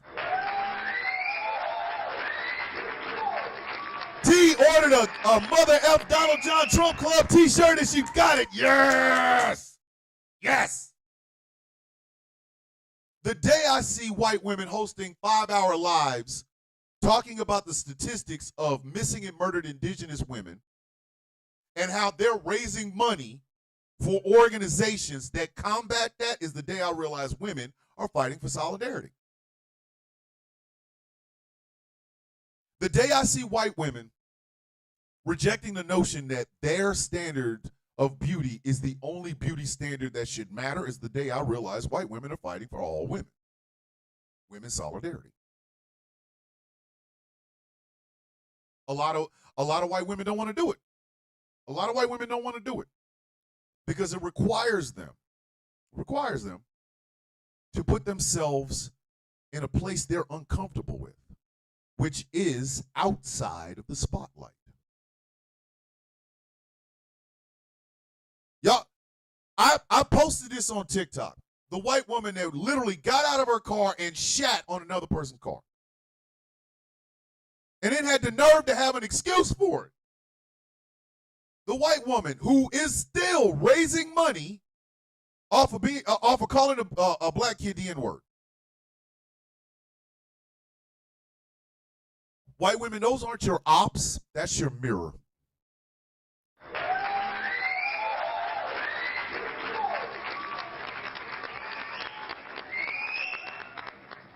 That's not your opposition, that's your mirror.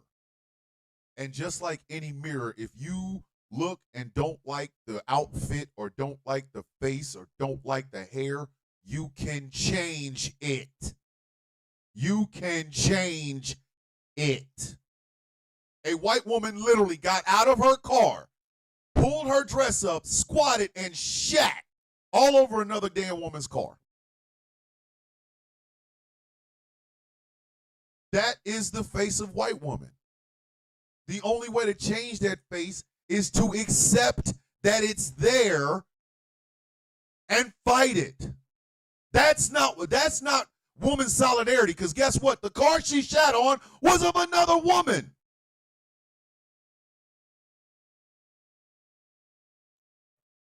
The white woman that called that little 5-year-old the N-word is on Give, Send, Go. People are giving her $5, $10, $25, $100. Where are the white women organizing to stop that bitch? Where are they? Because again, that's not your opposition, that's your mirror. And I know a lot of people are like, well, what about black women? Okay, here.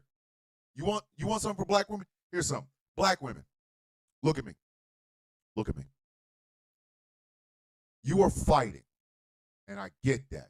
You are some of the fiercest warriors on the face of the earth. But sometimes it's okay to not fight. Sometimes it is perfectly okay not to fight.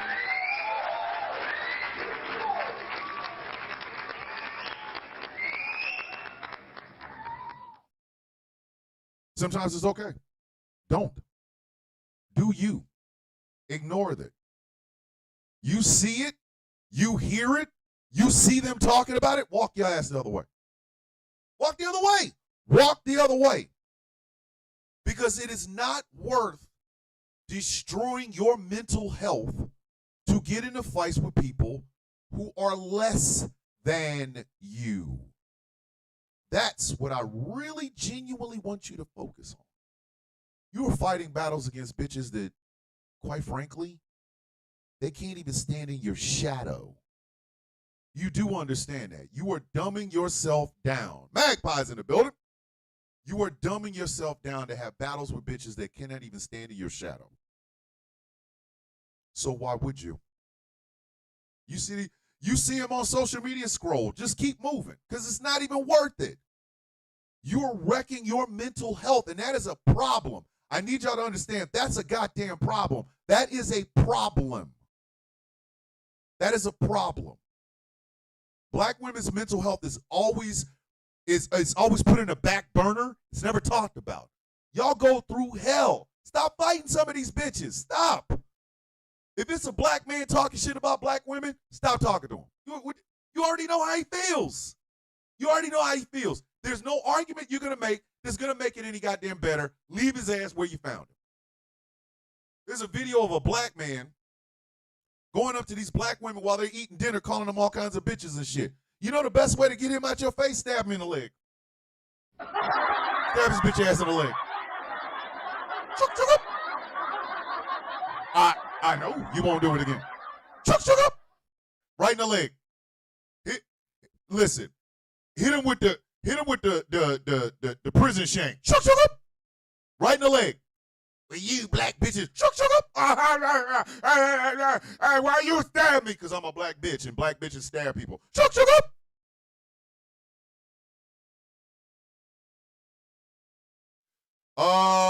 No, we do not have any Cinco de Mayo theme shows. We should, but I forgot because it's my 18th wedding anniversary.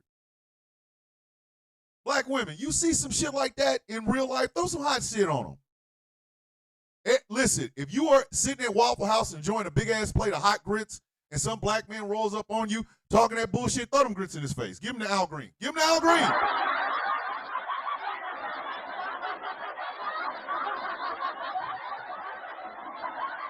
Can we not? Be safe, okay? Please be safe. Be safe. Be safe. Chuck up. I'm in his shit. Don't even talk to him. Chuck up. And when the cops come, tell him he was harassing the dog shit out of you. Listen, tell him I was trying to enjoy my dinner. I was trying to enjoy my breakfast. Me and my girls, we was out here eating, and his ass came up and started harassing the shit out of us. So shook up right in his leg. I ain't stabbed him in any of his vital organs. I stabbed him right in that damn thigh meat. Shook up. Film that. Thank you, sis. Thank y'all. Appreciate that. Stab shit out his ass. Put the whole steak knife in his damn thigh. Watch him flop around. Black women, when you go on lives and you see these damn black men that act like they ain't got no goddamn sense, let them be where they are. Why you fighting them? They're stupid. Do not accept the idea of protecting black women is just words, because a lot of people, that's what it is for them.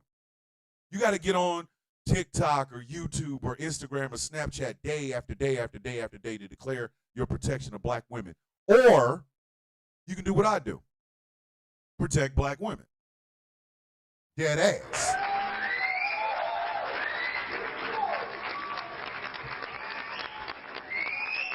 I see somebody harassing and bullying a black woman. I step in, excuse me. Well, I ain't know. You're right, you didn't. Leave her alone. And trust me, I've done it. Listen, it's all fun and games until a 6-foot-tall, bald black man shows up. Now, am I saying that black women can't take care of themselves? Absolutely not. Absolutely not. But it's okay if they realize there's somebody right behind you ready to smack the shit out of somebody if they say something. I see you harassing a black woman, guess what? I'm rolling right the hell up. I'm going to stand there perfectly still so that you know that I'm there. And if you so much as breathe funny, guess what? I'm leaving here with something. You know what I mean? I'm from around the way. I'm leaving with something. Somebody getting their ass whooped. That's how I protect black women. Not by making goddamn declarations. I do it with the work. Come on now. Yes, Chaos, I absolutely did. Black women, are you being harassed by somebody? Shook up right in their leg. While they flopping around like a goddamn fish, ask them, are you okay? Are you okay? I was sitting there enjoying my goddamn breakfast and my mimosas with my girlfriends. You brought your stupid ass up here. You got too close. Shut up. Now, I'm asking you a question. I'm leaving here with something. You know what I mean? I'm from around the way. I'm leaving with something. White man get in your face, throw some bleach in it. You sitting in Walmart, some white man is harassing the shit out of you. Hey, make sure his ass turns into Matt Murdock. And Matt Murdock is Daredevil, the blind guy. I'm not bullshit.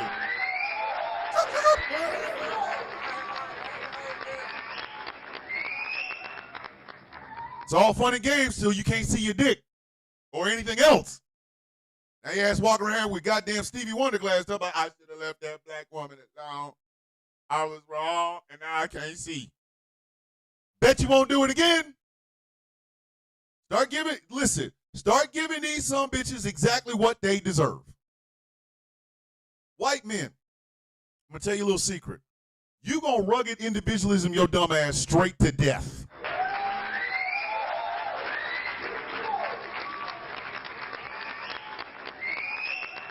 You going to rugged individualism your dumb ass right in a goddamn grave. Let me tell y'all something. I am 53. I'm trying to get enough money to pay this goddamn house off so that I can have something my father never had, which is generational wealth. Do y'all think I'm sitting here doing all of this because this is a hobby? No, this is my job. Standing in front of this, sitting in front of this microphone and in front of them goddamn cameras is my job. And if I get enough of notoriety there where me and a gentleman by the name of Michael have been talking about doing a documentary about PTSD. We've been bouncing it off each other for about a year now. We are now in the stages of planning out the stories, who we want to talk to, and things of that nature. I'm going to be the interviewer.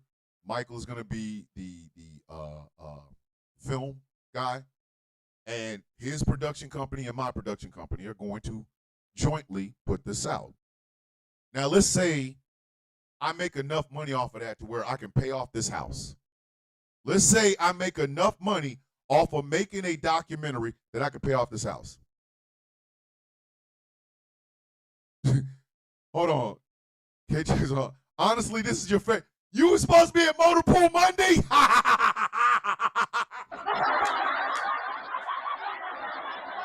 Oh, I remember Motor Pool Monday. I hated that. Doing PMCS on a Humvee. Oh, I hated it. Bruv. Hey, Hey, K-Jax, my favorite vehicle was an LMTV. You know what PFCS on the LMTV looks like? This shit takes forever, but it is so fun.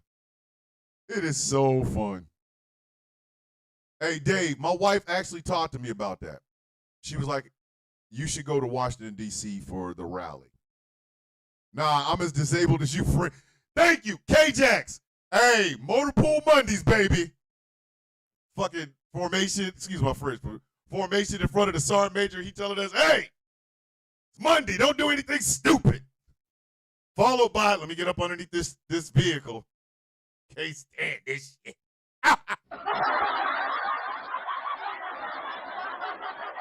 Yeah, Dave, the wife asked me about that. And I really think I am probably going to come. I probably am. It's June 6th, so I might. I don't know. At the end of May, I'm going to go see a retirement. One of my best friends. He is retiring from the Army. And they're giving him a retirement ceremony, and I'm going to be here because he's booby and I love him.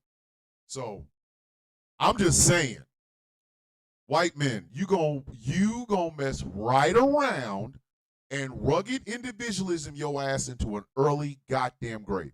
Hey, white guys, I want you to think back as far as you can think. Now I want you to hold on to that rugged individualism, bootstraps. Rah! Did that work for your daddy? If your father's still alive, does he look like he bootstrapped his way out of anything? Take a look at him. Take a good look at him. If he's walking hobbled, if his back don't work right, his hands are all gnarled, his feet are messed up, did that rugged individualism shit work for him? I appreciate it, K-Jax. I appreciate that. Now, think about your grandfather. If he's still alive, go look at him.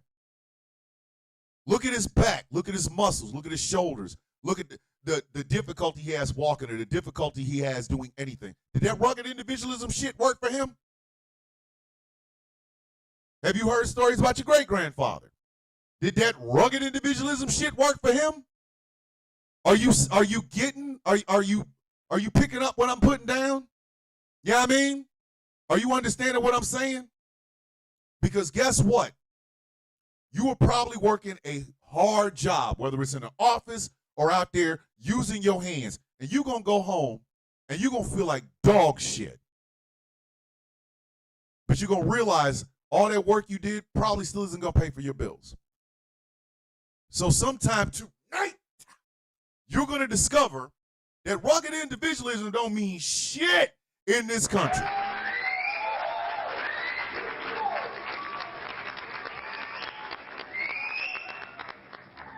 Rugged individualism is kicking your ass.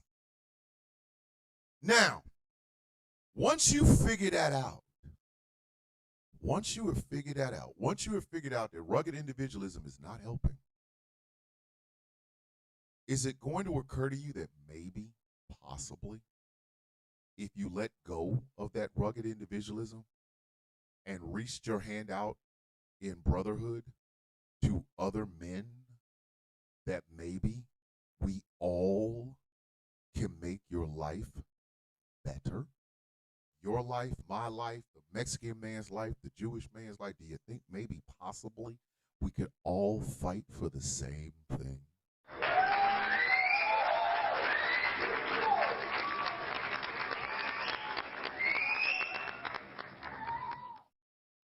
Exactly, K-Jax. It does have to move to socialism. Capitalism is killing you. Sorry, I know I'm not supposed to say that, but capitalism is going to kill you one day. And you might not even get the benefits of this shit. You have been given something that is absolutely worthless. You've been given fool's gold. You have been given moissanite. You have been given F-all. That's what you've been given. And you were told this by a man that was broken, who was told that by a man that was broken, who was told that by a man that was broken. Are you getting it yet? Is it clear to you? You think that your ass is going to be a soon to have. And the powers that be, the Elons, the Zuckerbergs, the Bezoses, the Trumps, are looking at you and they're basically saying, Your mama still working in them $10 houses? is your mama still working at them $10 houses? I know that sounds disrespectful, but that's how they think of you. Sorry. You can get mad at me if you want to, but it's true. It's true. They see you as nothing more than gum on their shoes. Elon Musk has enough in pocket change to pay for your entire life as it sits right now. And all he sees you as is a $10 hoe. Your mama still working in them $10 houses? You a $10 hoe. They make 10 of you every day. But you over here believing the bullshit. And it's killing you. Sorry, it's killing you. It will inevitably kill you. So what do? You reject it. You reject it.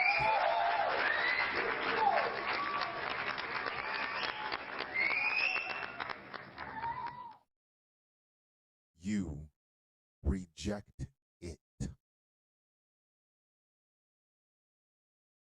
A lot of people will say a lot of things about me, and that's fine. I know the truth, they don't. It looks good in front of a camera, it looks good to be on a live, but truth is still truth. All day and twice on Sunday, truth is still truth. Here's the truth. As long as I have breath in my body, I will reject every aspect of what is considered American exceptionalism today. As long as I breathe.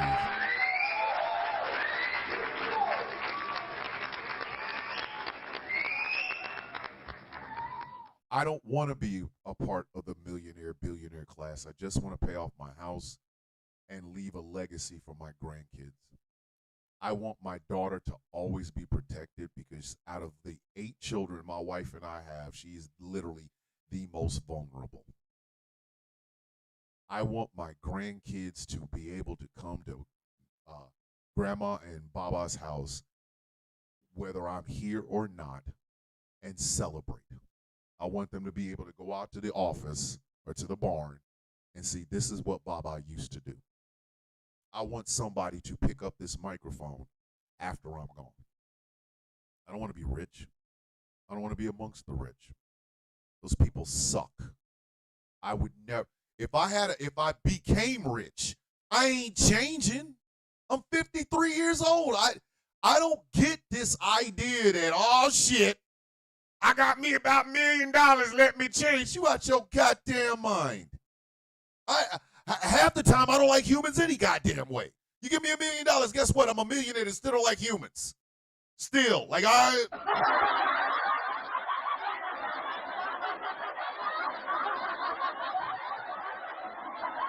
The impetus for the Villains Guild started with that. When me and Elijah sat down and was trying to figure out what we wanted the guild to be, it was that. It was that. The rejection of everything the world has told us we had to be. Elijah's in England. I'm here. And we both said the same thing.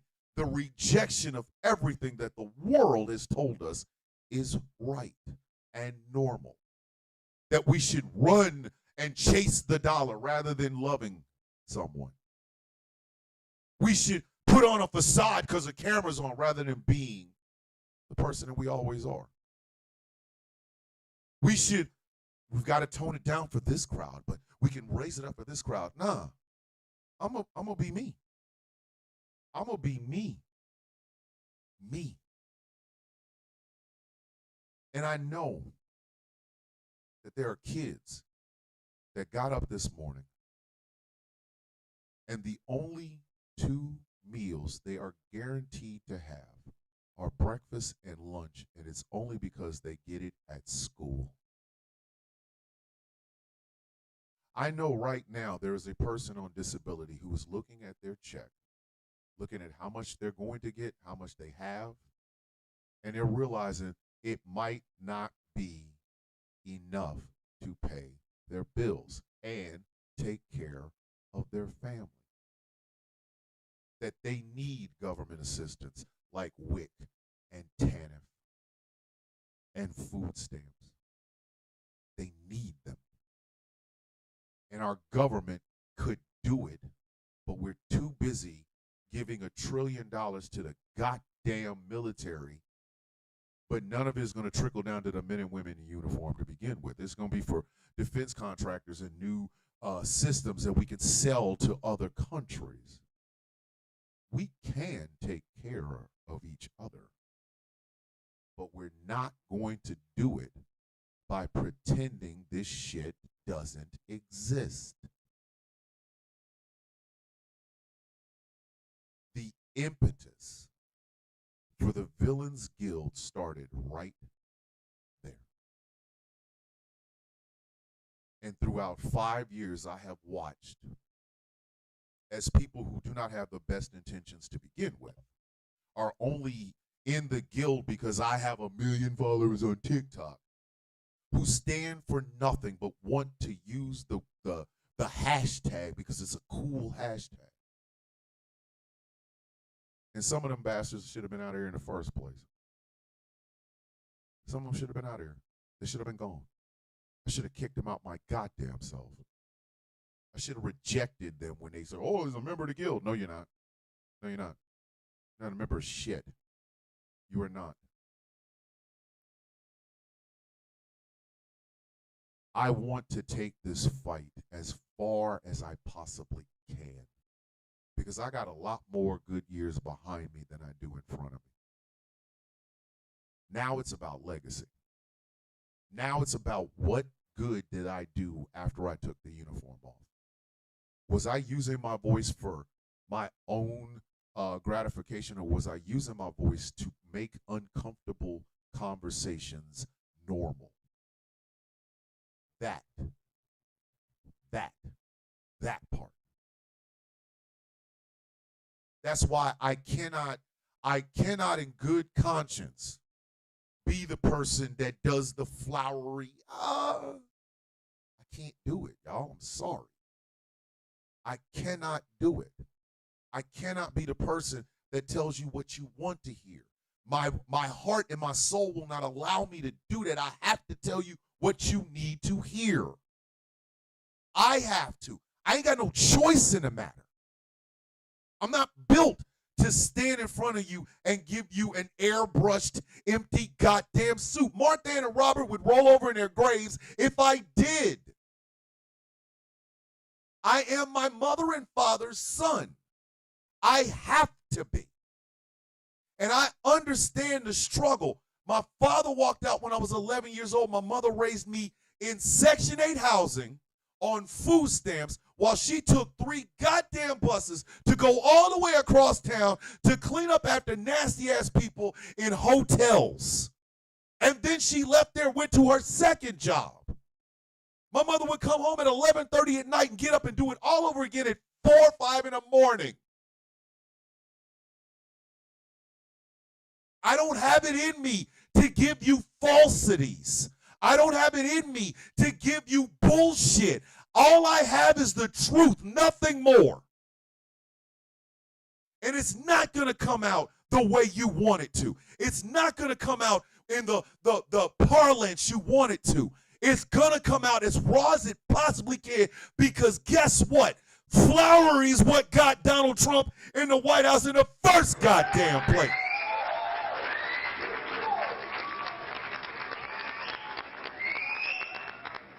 Flowery slogans, flowery wording and shit is exactly why that bastard's sitting in the White House for the second time. I can't give you what you want to hear. I got to give you what you need to hear. I'm going to be hated for it. I'm okay with it. Because it's not about my legacy. I don't know why some people can't get that through their goddamn heads. I feel like sometimes, like I'm losing my mind.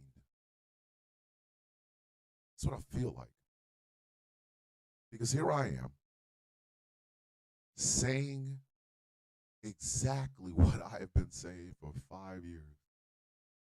But because I have a big following on TikTok, now I got to do it a certain way. For what? If any of you, whether you're on YouTube or Substack, if you were here because you saw my TikTok videos and you expected me to talk a certain way, raise your hand. Don't worry, I'll wait. Don't worry. Did you expect me to come in with the smiles and the we've got to think about the other side? Did you expect that? Did you expect that? Because if you did, you've been following me for all this time and you pretty much don't know me. At the end of the day, I'm only egotistical to people who I am better than. Sorry. I'm sorry. I am better than these people.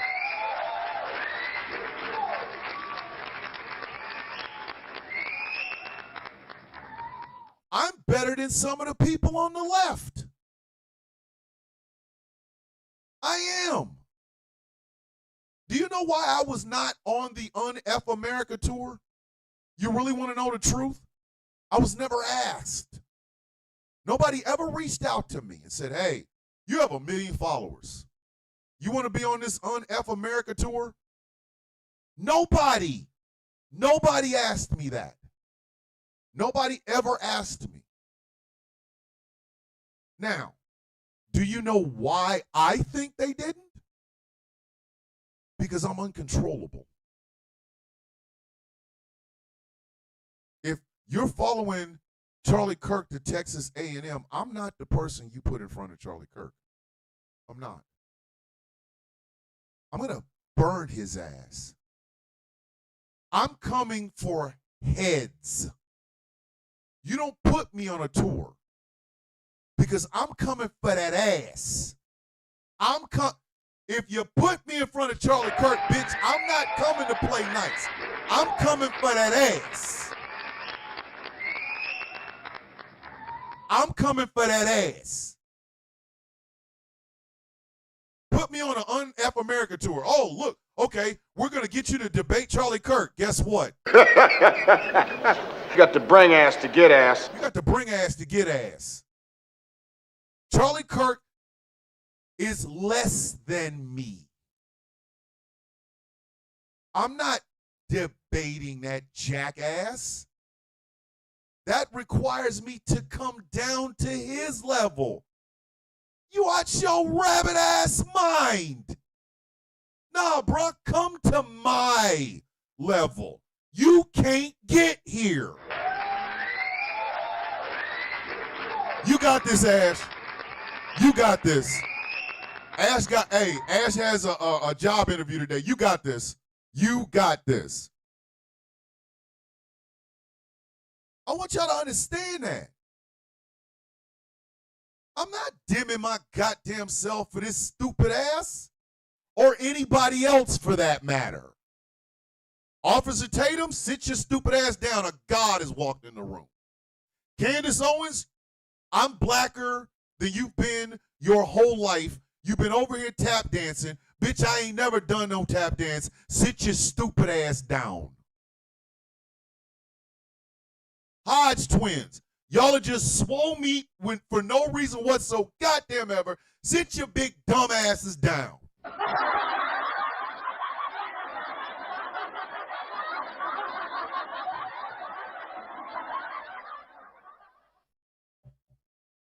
One of my favorite made-for-TV movies was the movie Gotti, featuring Amon Asante.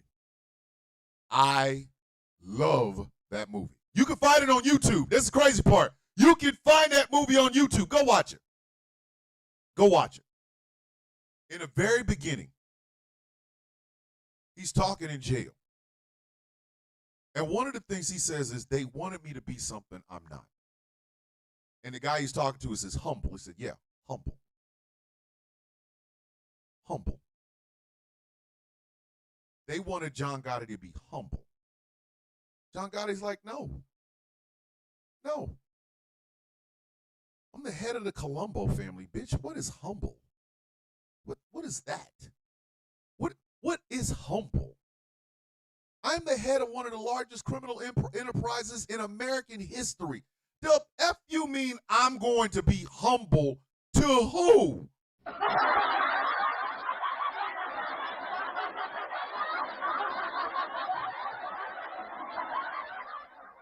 When we have these political debates, a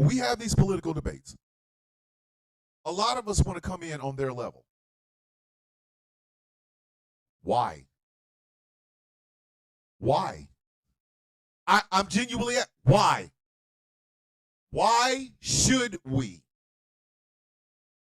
Because over here, and if you didn't see the first half of this show, once this is posted, you can go back and see the first half of this show, and it will show you what my bars are. Anything other than that, the hell I look like coming in on their level. Foo! These troglodytes on TikTok? Man, if you don't put 3/5 of my nuts in your goddamn mouth, are you out of your mind?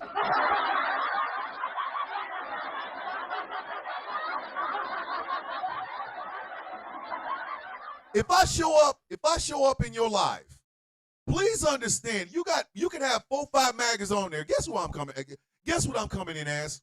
Zero Dragons! What did Kendrick say? I'm snatching chains and burning tattoos, bitch. The hell is wrong with you?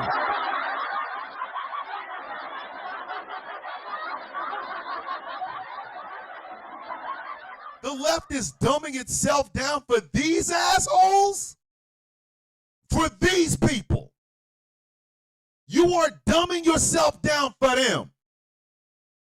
You're fighting for human rights. They fight for rugged individualism. And somehow you're like, hold on, let me take off my cape. I have to dump. You out your goddamn mind. You out of your rabbit ass mind. We need more arrogance on the left. Sorry, I'ma say it. We need more arrogance on the left. We need more people that will kick a person in the dick and tell them, oh, did you fall down? That's where you belong. You are beneath me. We need more people saying that, because what we're fighting for is the right thing. What we're fighting for is the right thing. Now, I told y'all I'm going to Coburn, Kentucky on Friday and Saturday. Well, I'm leaving Thursday night, so angry. We probably end up having to do Superplex Party later, or we won't be able to do it this week because I am driving to Coburn, Kentucky Thursday afternoon. As soon as my wife gets off work, I'm out. It's about a 6-hour drive. I've already got a hotel. I'm just going to go check in, and I'll be ready Friday morning. We're going to be doing the Sound of Coffee from Coburn, Kentucky. I get a chance to interview, blah, blah, blah. But anyway, it is a day of resistance. They're not just fighting for trans rights, they're fighting for human rights. I get a chance to speak on Friday and Saturday. I'm wearing my Mother F Donald John Trump Club t-shirt, and I will have business cards made where people can go and buy it. I'm taking my Mother F Donald John Trump Club coffee mug. We could, Wednesday. Let's do it Wednesday. Let's do it Wednesday afternoon. Because we got to talk about these releases. I'm going down there with an arrogance on me, a chip on my shoulder. Why? Because the people I'm fighting are less than me. Y'all some bitches is lucky I haven't bought my Henry Cavill Superman outfit with a goddamn cape that goes to the floor. Y'all are lucky. I'm dead ass.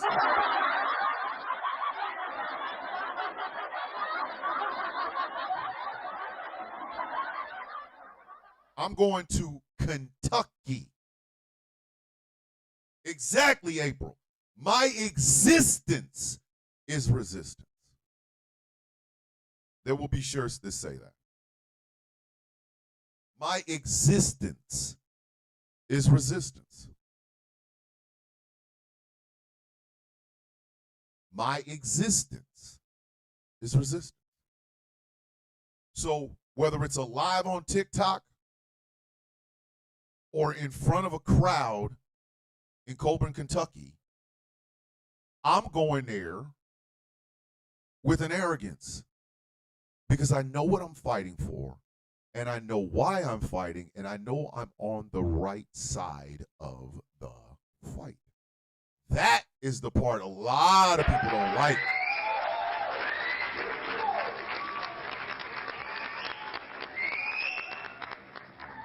You want to piss off a right winger? You really want to piss him off? Tell them you're fighting for human rights and they're fighting for rugged individualism and they will lose.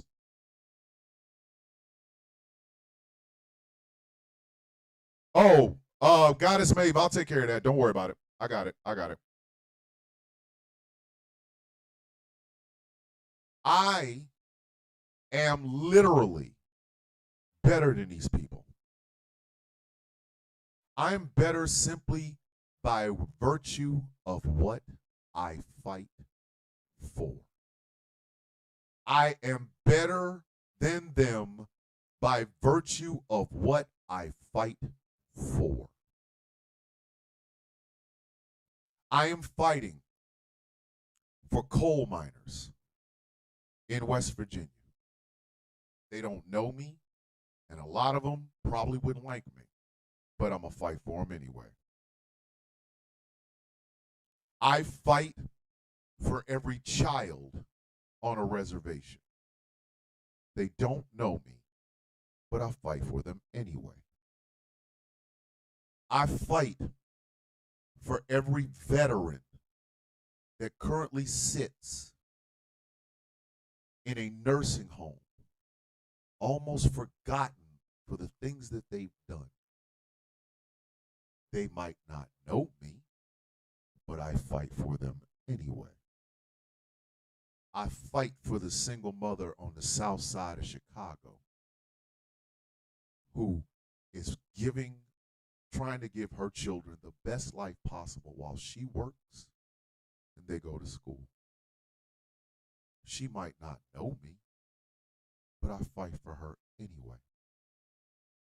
I fight for the white woman who is just now realizing that her boss is a sexually harassing piece of shit, but she doesn't know what to say and how to say it.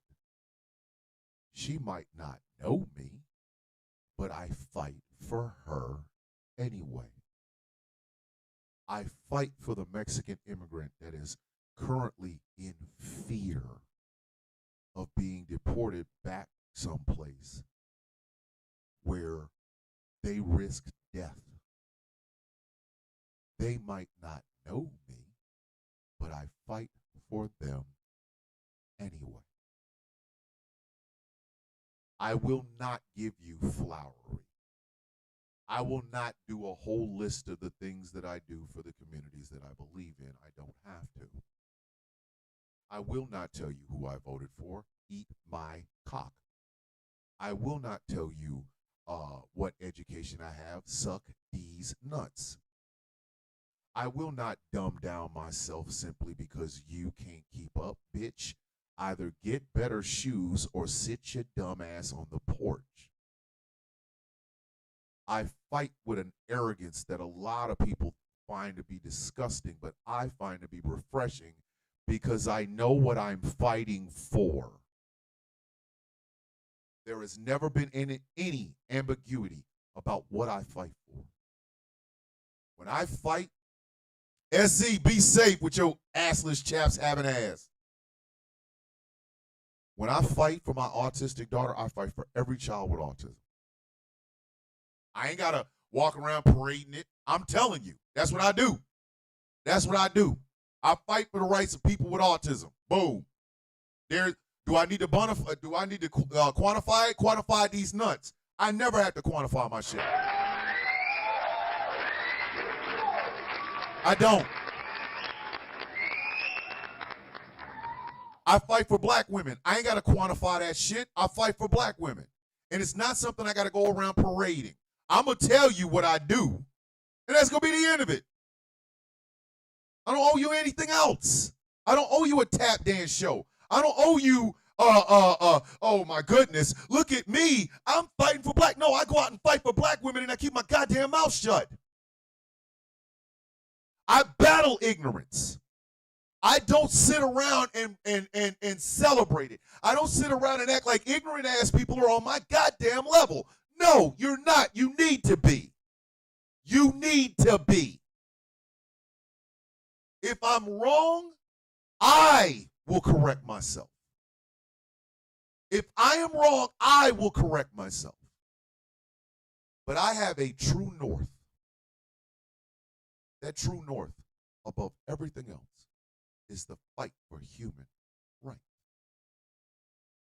And as long as I face that true north, I'm never wrong. I am never, ever wrong. That true north never moves. I will bring those people along who are willing to fight that fight. If you're not, move. Get out of the way. Get out of the way. If all you saw was 1 million followers and you figured this would be something cool to do, you're in the wrong place. You're in the wrong goddamn place. This is not for you. I don't do aesthetics. I do work.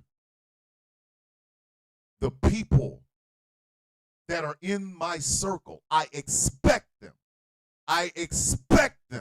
to fight, to do the work. I don't expect them to just hang out.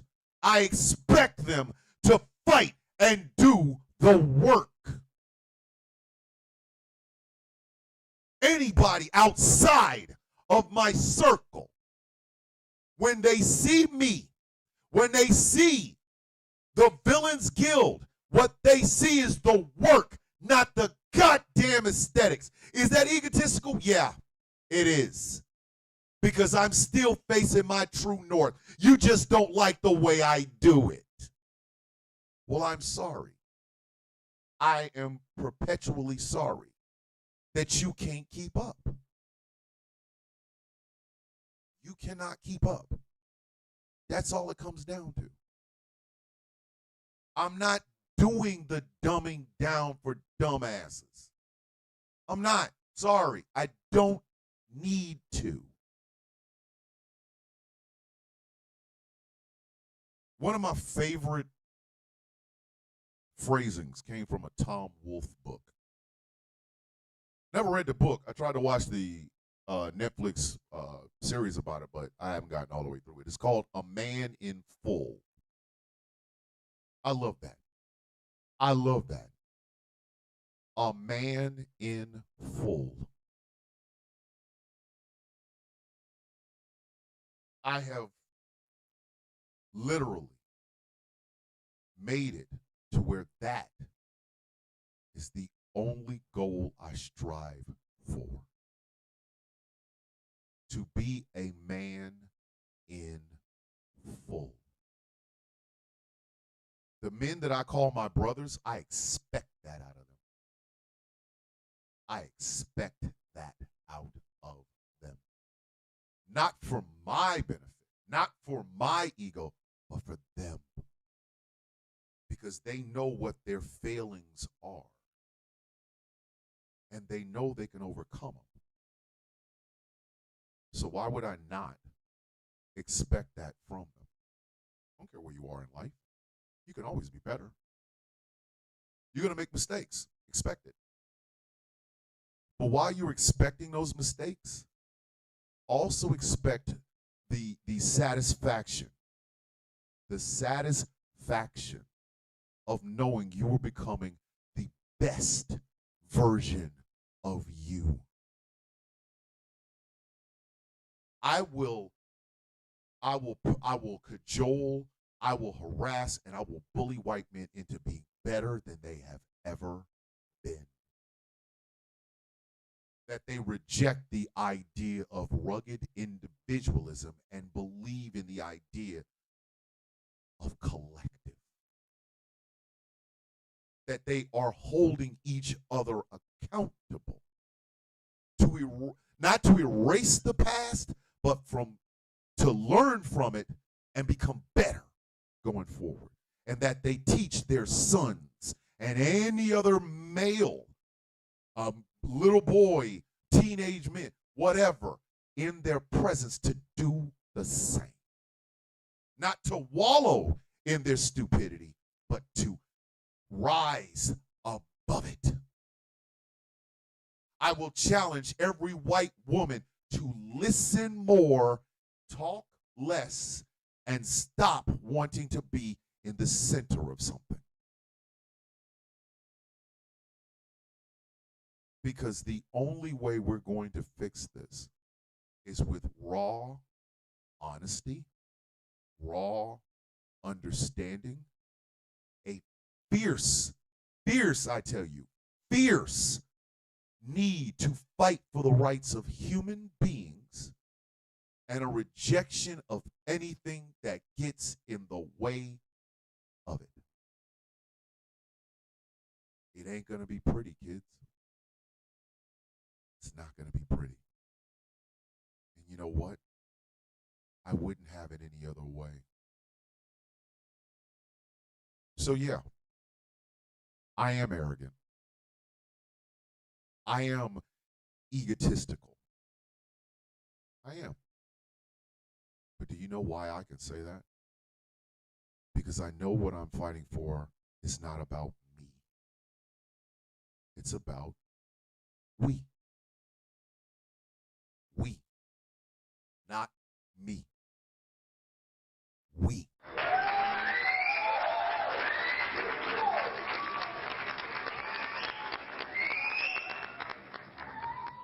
The day I start fighting for just me, Chaos is going to kick my ass. Dave is going to kick my ass. Angry is going to kick my ass. Tiger Bomb's going to kick my ass. Counterfeit is going to kick my ass. Wolfie's going to kick my ass. Edo's going to kick my ass. And that's just people I met online. Booby, a.k.a. Allen, is going to kick my ass.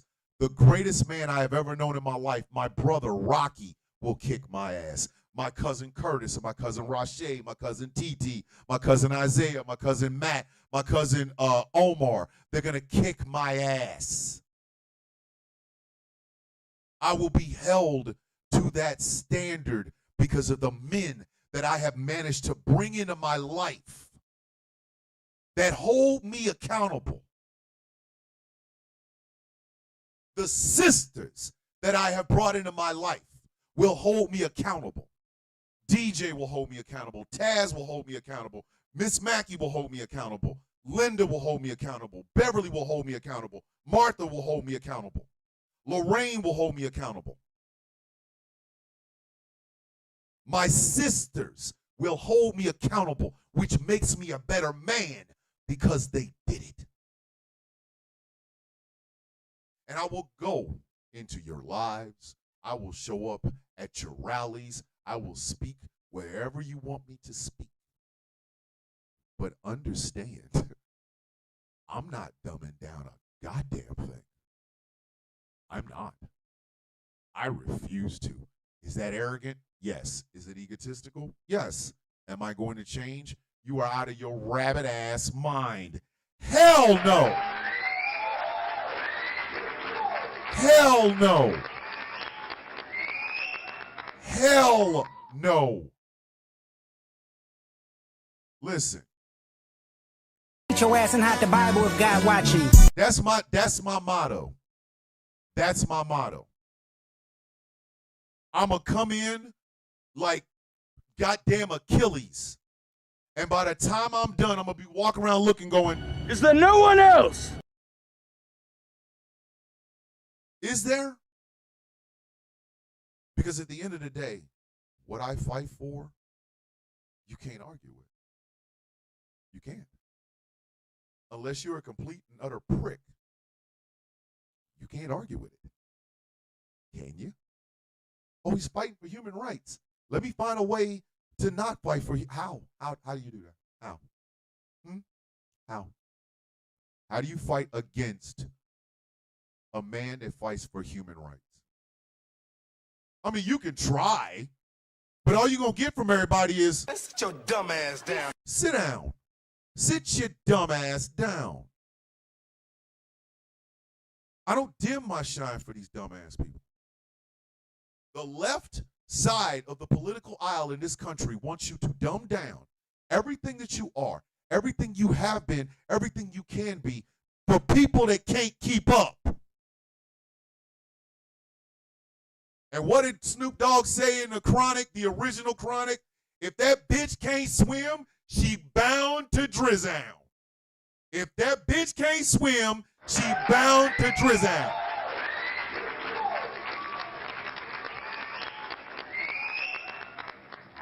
You want me to tone it down for dumbass people. I'm telling you, if you can't keep up, guess what happens? Swallowed up. Have you ever been swallowed up? Have you gone through a time of swallowing where everything was overwhelming and you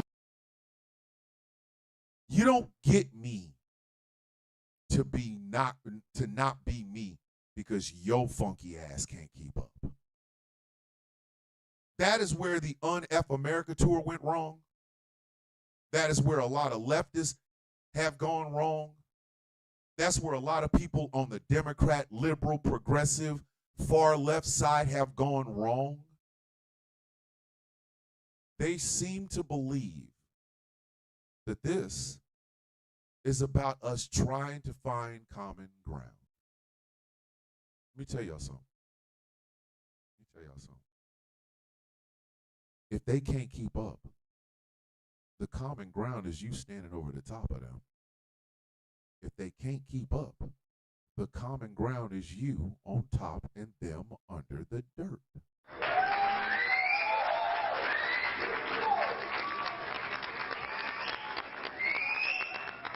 Or, as Miss Mackey just said in the YouTube chat, everybody ain't gonna make it.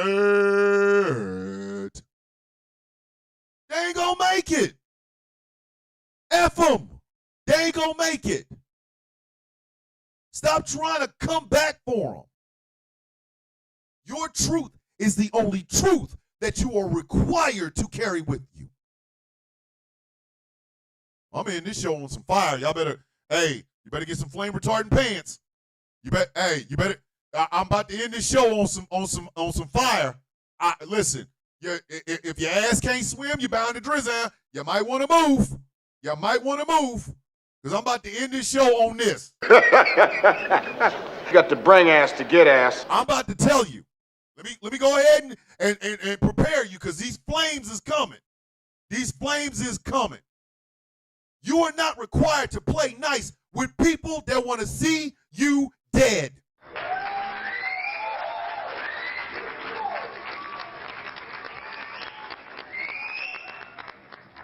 You are not required to play nice with people that want to tell you you can't control your own goddamn body. You are not required to play nice with people that will raise money for a bitch that sat there and called a young child nigger. You are not required to play nice to them goddamn people. You better stand your silly ass up, put your foot in their ass and tell them to go on some goddamn where. And if they buck up wrong, tell them. You got to bring ass to get ass. Bring your ass. Come on if you're coming. I'ma hold my penis and wag it in your goddamn face. Come on if you're coming. Because I'm going to tell you right now. You got to bring ass to get ass. You better bring ass to get ass. I'm telling you right now. I'm not required to ever dim my goddamn shine for somebody that will tell my daughter and every other autistic person in America that somehow it's the parents' fault and it's a vaccine. Vaccine these nuts right down your thorax. Bitch, who you think you talking to? Who in the F do you think you are talking to? You goddamn right. My name is Thomas McCormick, but I am known professionally as Thomas the Villain Bishop. Bitch, I don't dim my shit for anybody. I never have, and I never will. You don't like me? I don't give a shit. I'm raw. I'm a nasty mouth, freaky son of a bitch. But I'll be goddamned if I'm gonna play nice with people that are less than me. And make no goddamn mistake about it, the entire MAGA movement as a whole, as a staff, record label, and a mother effing crew, you are beneath me. You are beneath me. You are not worth the sweat off the crack of my ass. I don't dim my shit for you. Either you bring your ass up to my level or you don't even speak to me. When you see me walk into your little live, bow your mother effing head. A villain is in the building, baby. A pure, 100%, unmitigated, unchanging villain has walked into your life. You are lucky to be in my presence. I don't owe you a debate, especially when you are less educated than me. I wouldn't debate Charlie Kirk. I'd tell him in a heartbeat, hey, boy, go get me some goddamn coffee. An adult with education is talking. Take your simple ass on some goddamn where. Who do you think you are speaking to, sir? I am the villain. Not just in name, but in deed. And the word is, I'm better than you, and you know it. I'll be damned. I'll be damned if I'm ever going to play your game because you can't keep up with a demigod. Maybe you should sit this one out. Maybe you should shut your stupid ass up. Maybe, and I'm just spitballing, you should find somebody else's children to play with. I am a grown man. I am an educated man. I take care of myself. I fight for human rights, and I am better than you. The hell makes you think I would ever dim myself to come to your level? No. When I was a child, I might have been on your level. Now, as a grown adult, there's nothing you can say or do to me that would make me ever pretend like we're equals. We are never equal. You fight for yourself, I fight for others. Bitch, we ain't never been the same. And if you come at me, if you think about it, you better pack a lunch. Because in this regard, and I really want y'all to understand this, in this regard, you are fighting a god, and your arms are just a little bit too short. $20 super chat from DJ. Thank you. Walk in your truth, ladies and gentlemen. You know more than them. Stop letting them bring you down. You know more than them. Stop making it to where they can keep up. Step on their face if you have to. You're right. I'm egotistical to dumb people. You're right. I'm arrogant to people that ain't got shit that I do. I walk around proudly knowing that a bunch of people that voted for what's going on in the White House right now think they are on my level. No, you could never be on my level. You don't have the intelligence. You don't have the voice. You don't have the words. You don't have the swagger. You don't have the style. You don't have anything to keep up with me. I'm like the Undertaker, bitch. Come challenge your boy. I'll make you famous.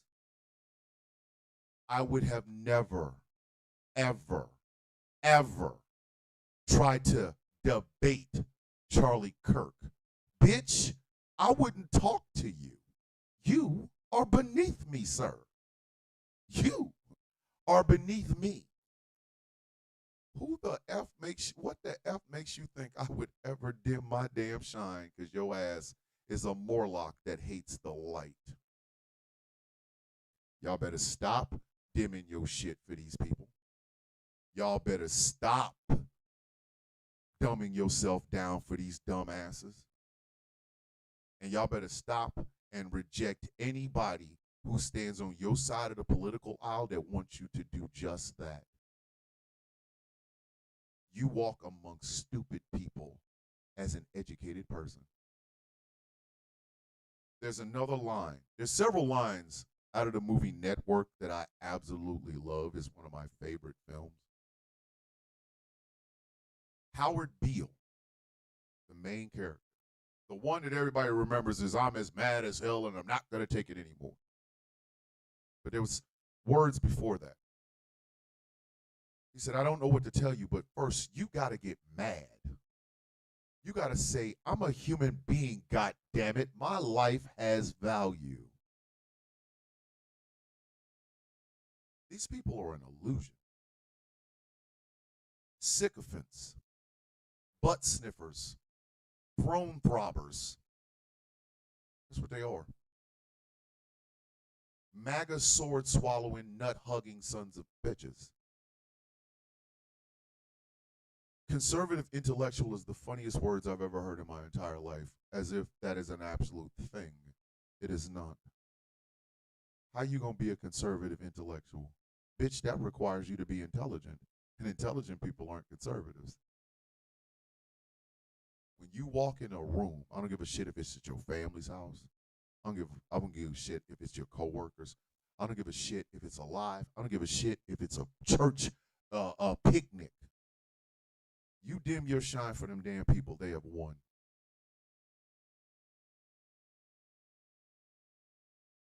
You dim your intelligence for these goddamn people, they have won. You better tell them who the hell you are. And you better mean every single word of it. If you fight for human rights, don't you ever explain it to dumb ass people.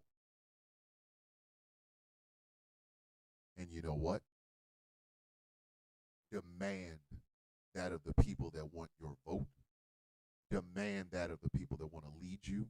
Demand that of your representatives, your senators, anybody that is fighting against the fascist bullshit we got going on. Don't you ever get your foot off their neck. Everybody should have a chip on their shoulder if they're fighting for human rights. Every one of us should have a chip on our shoulder if we're fighting for human goddamn rights.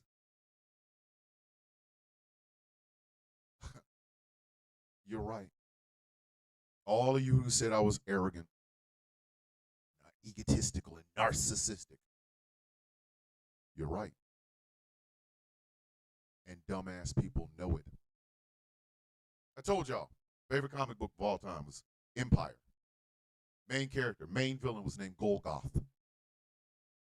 Golgoth was building a bridge across a river to fight the last stronghold of the resistance against the Golgoth Empire.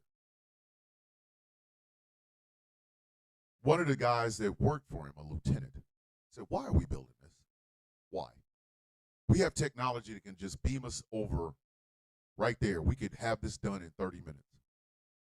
So his supervisor said, I want you to think about this. I want you to think about why we're building this bridge and why we're doing it in the broad day where people can see us. So we waited all day. They're still building the bridge, still building the bridge. She comes back. She says, you figure out why we did it? He said, no, I still haven't figured it out. Here comes Golgoth. Here comes Golgoth, the main villain, a man who has massacred his way around the goddamn world. He has taken over everything. You know what he said? Because the woman explained to him. We're building a bridge because we want them to know that we're coming.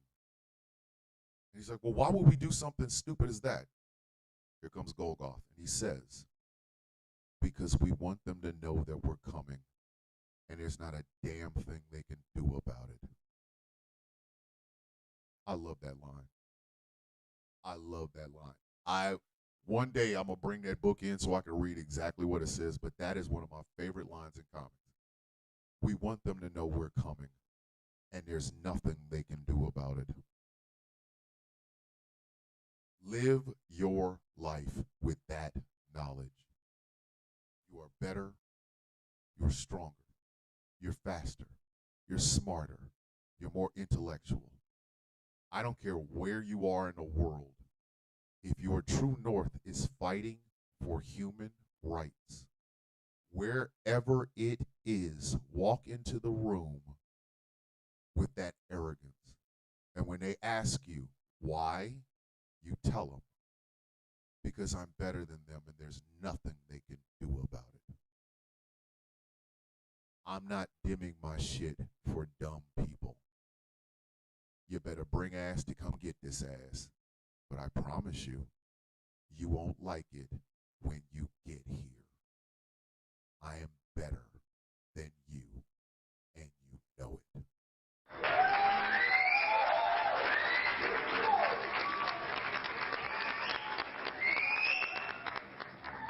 That is the show, kids. That is the show. That's how I will leave you on this anniversary Monday with that gift. You are better than them. Stop dimming your shine for dumbass people because they can't see. You like what I am doing here and would like to support me? Think about becoming a Patreon at patreon.com/Thomas the Villain Bishop. For as little as $3 a month, you can help me keep all of this running. Your donations to Patreon is what I am using for gas money to drive myself down to Coburn, Kentucky, so I can speak at a rally for 2 whole days. It was your donations, and I thank you. Keep it up. We are just getting started. I'm calling Spectrum today. I will have internet in the barn in a couple of days, and when I get back, all of this is moving over there, and we will be recording from the barn, kids. Yeah!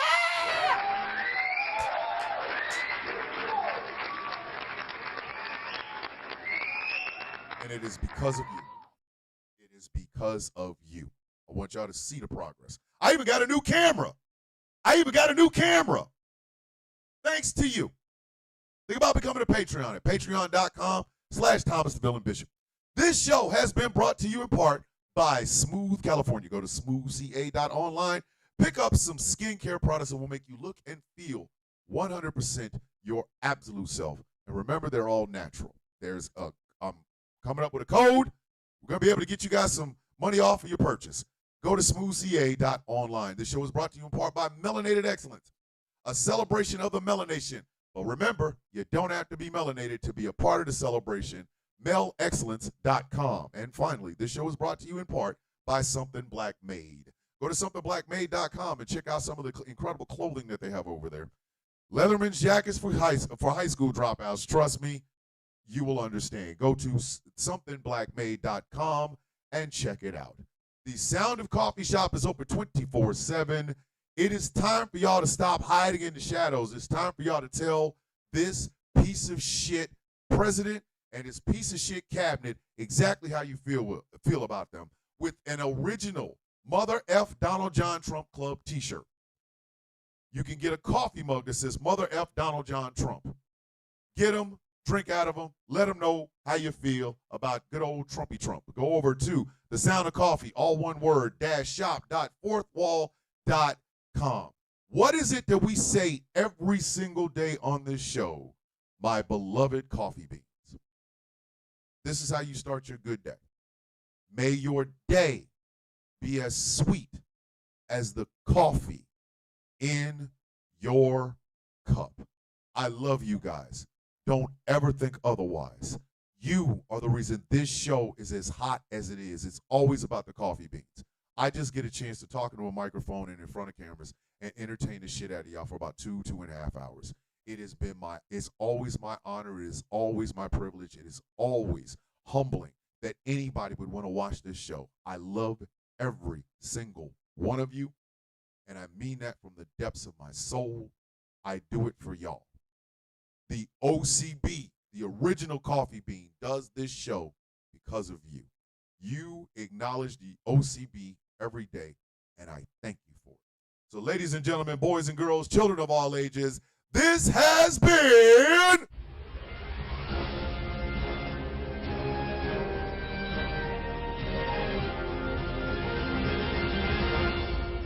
The Sound of Coffee on Ghost Call Productions Radio. Remember, if you want to listen to the show but don't have time to watch it on Substack or YouTube or whatever, remember, go to gcpr.live. Just click the little button right around 7:50, 8 o'clock, and you can listen to The Sound of Coffee and every other great, fantastic show that we have on this radio station, GCPR, where every voice matters. I love you all. I need you to be safe. I need you to be smart. I need you to be strong. I need you to be fierce in yourself.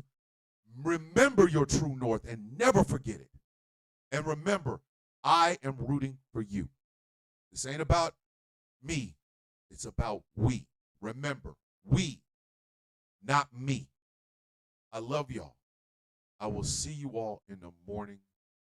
Thank you so much for giving me your time today. So, love, peace, and hair grease. See y'all in the morning.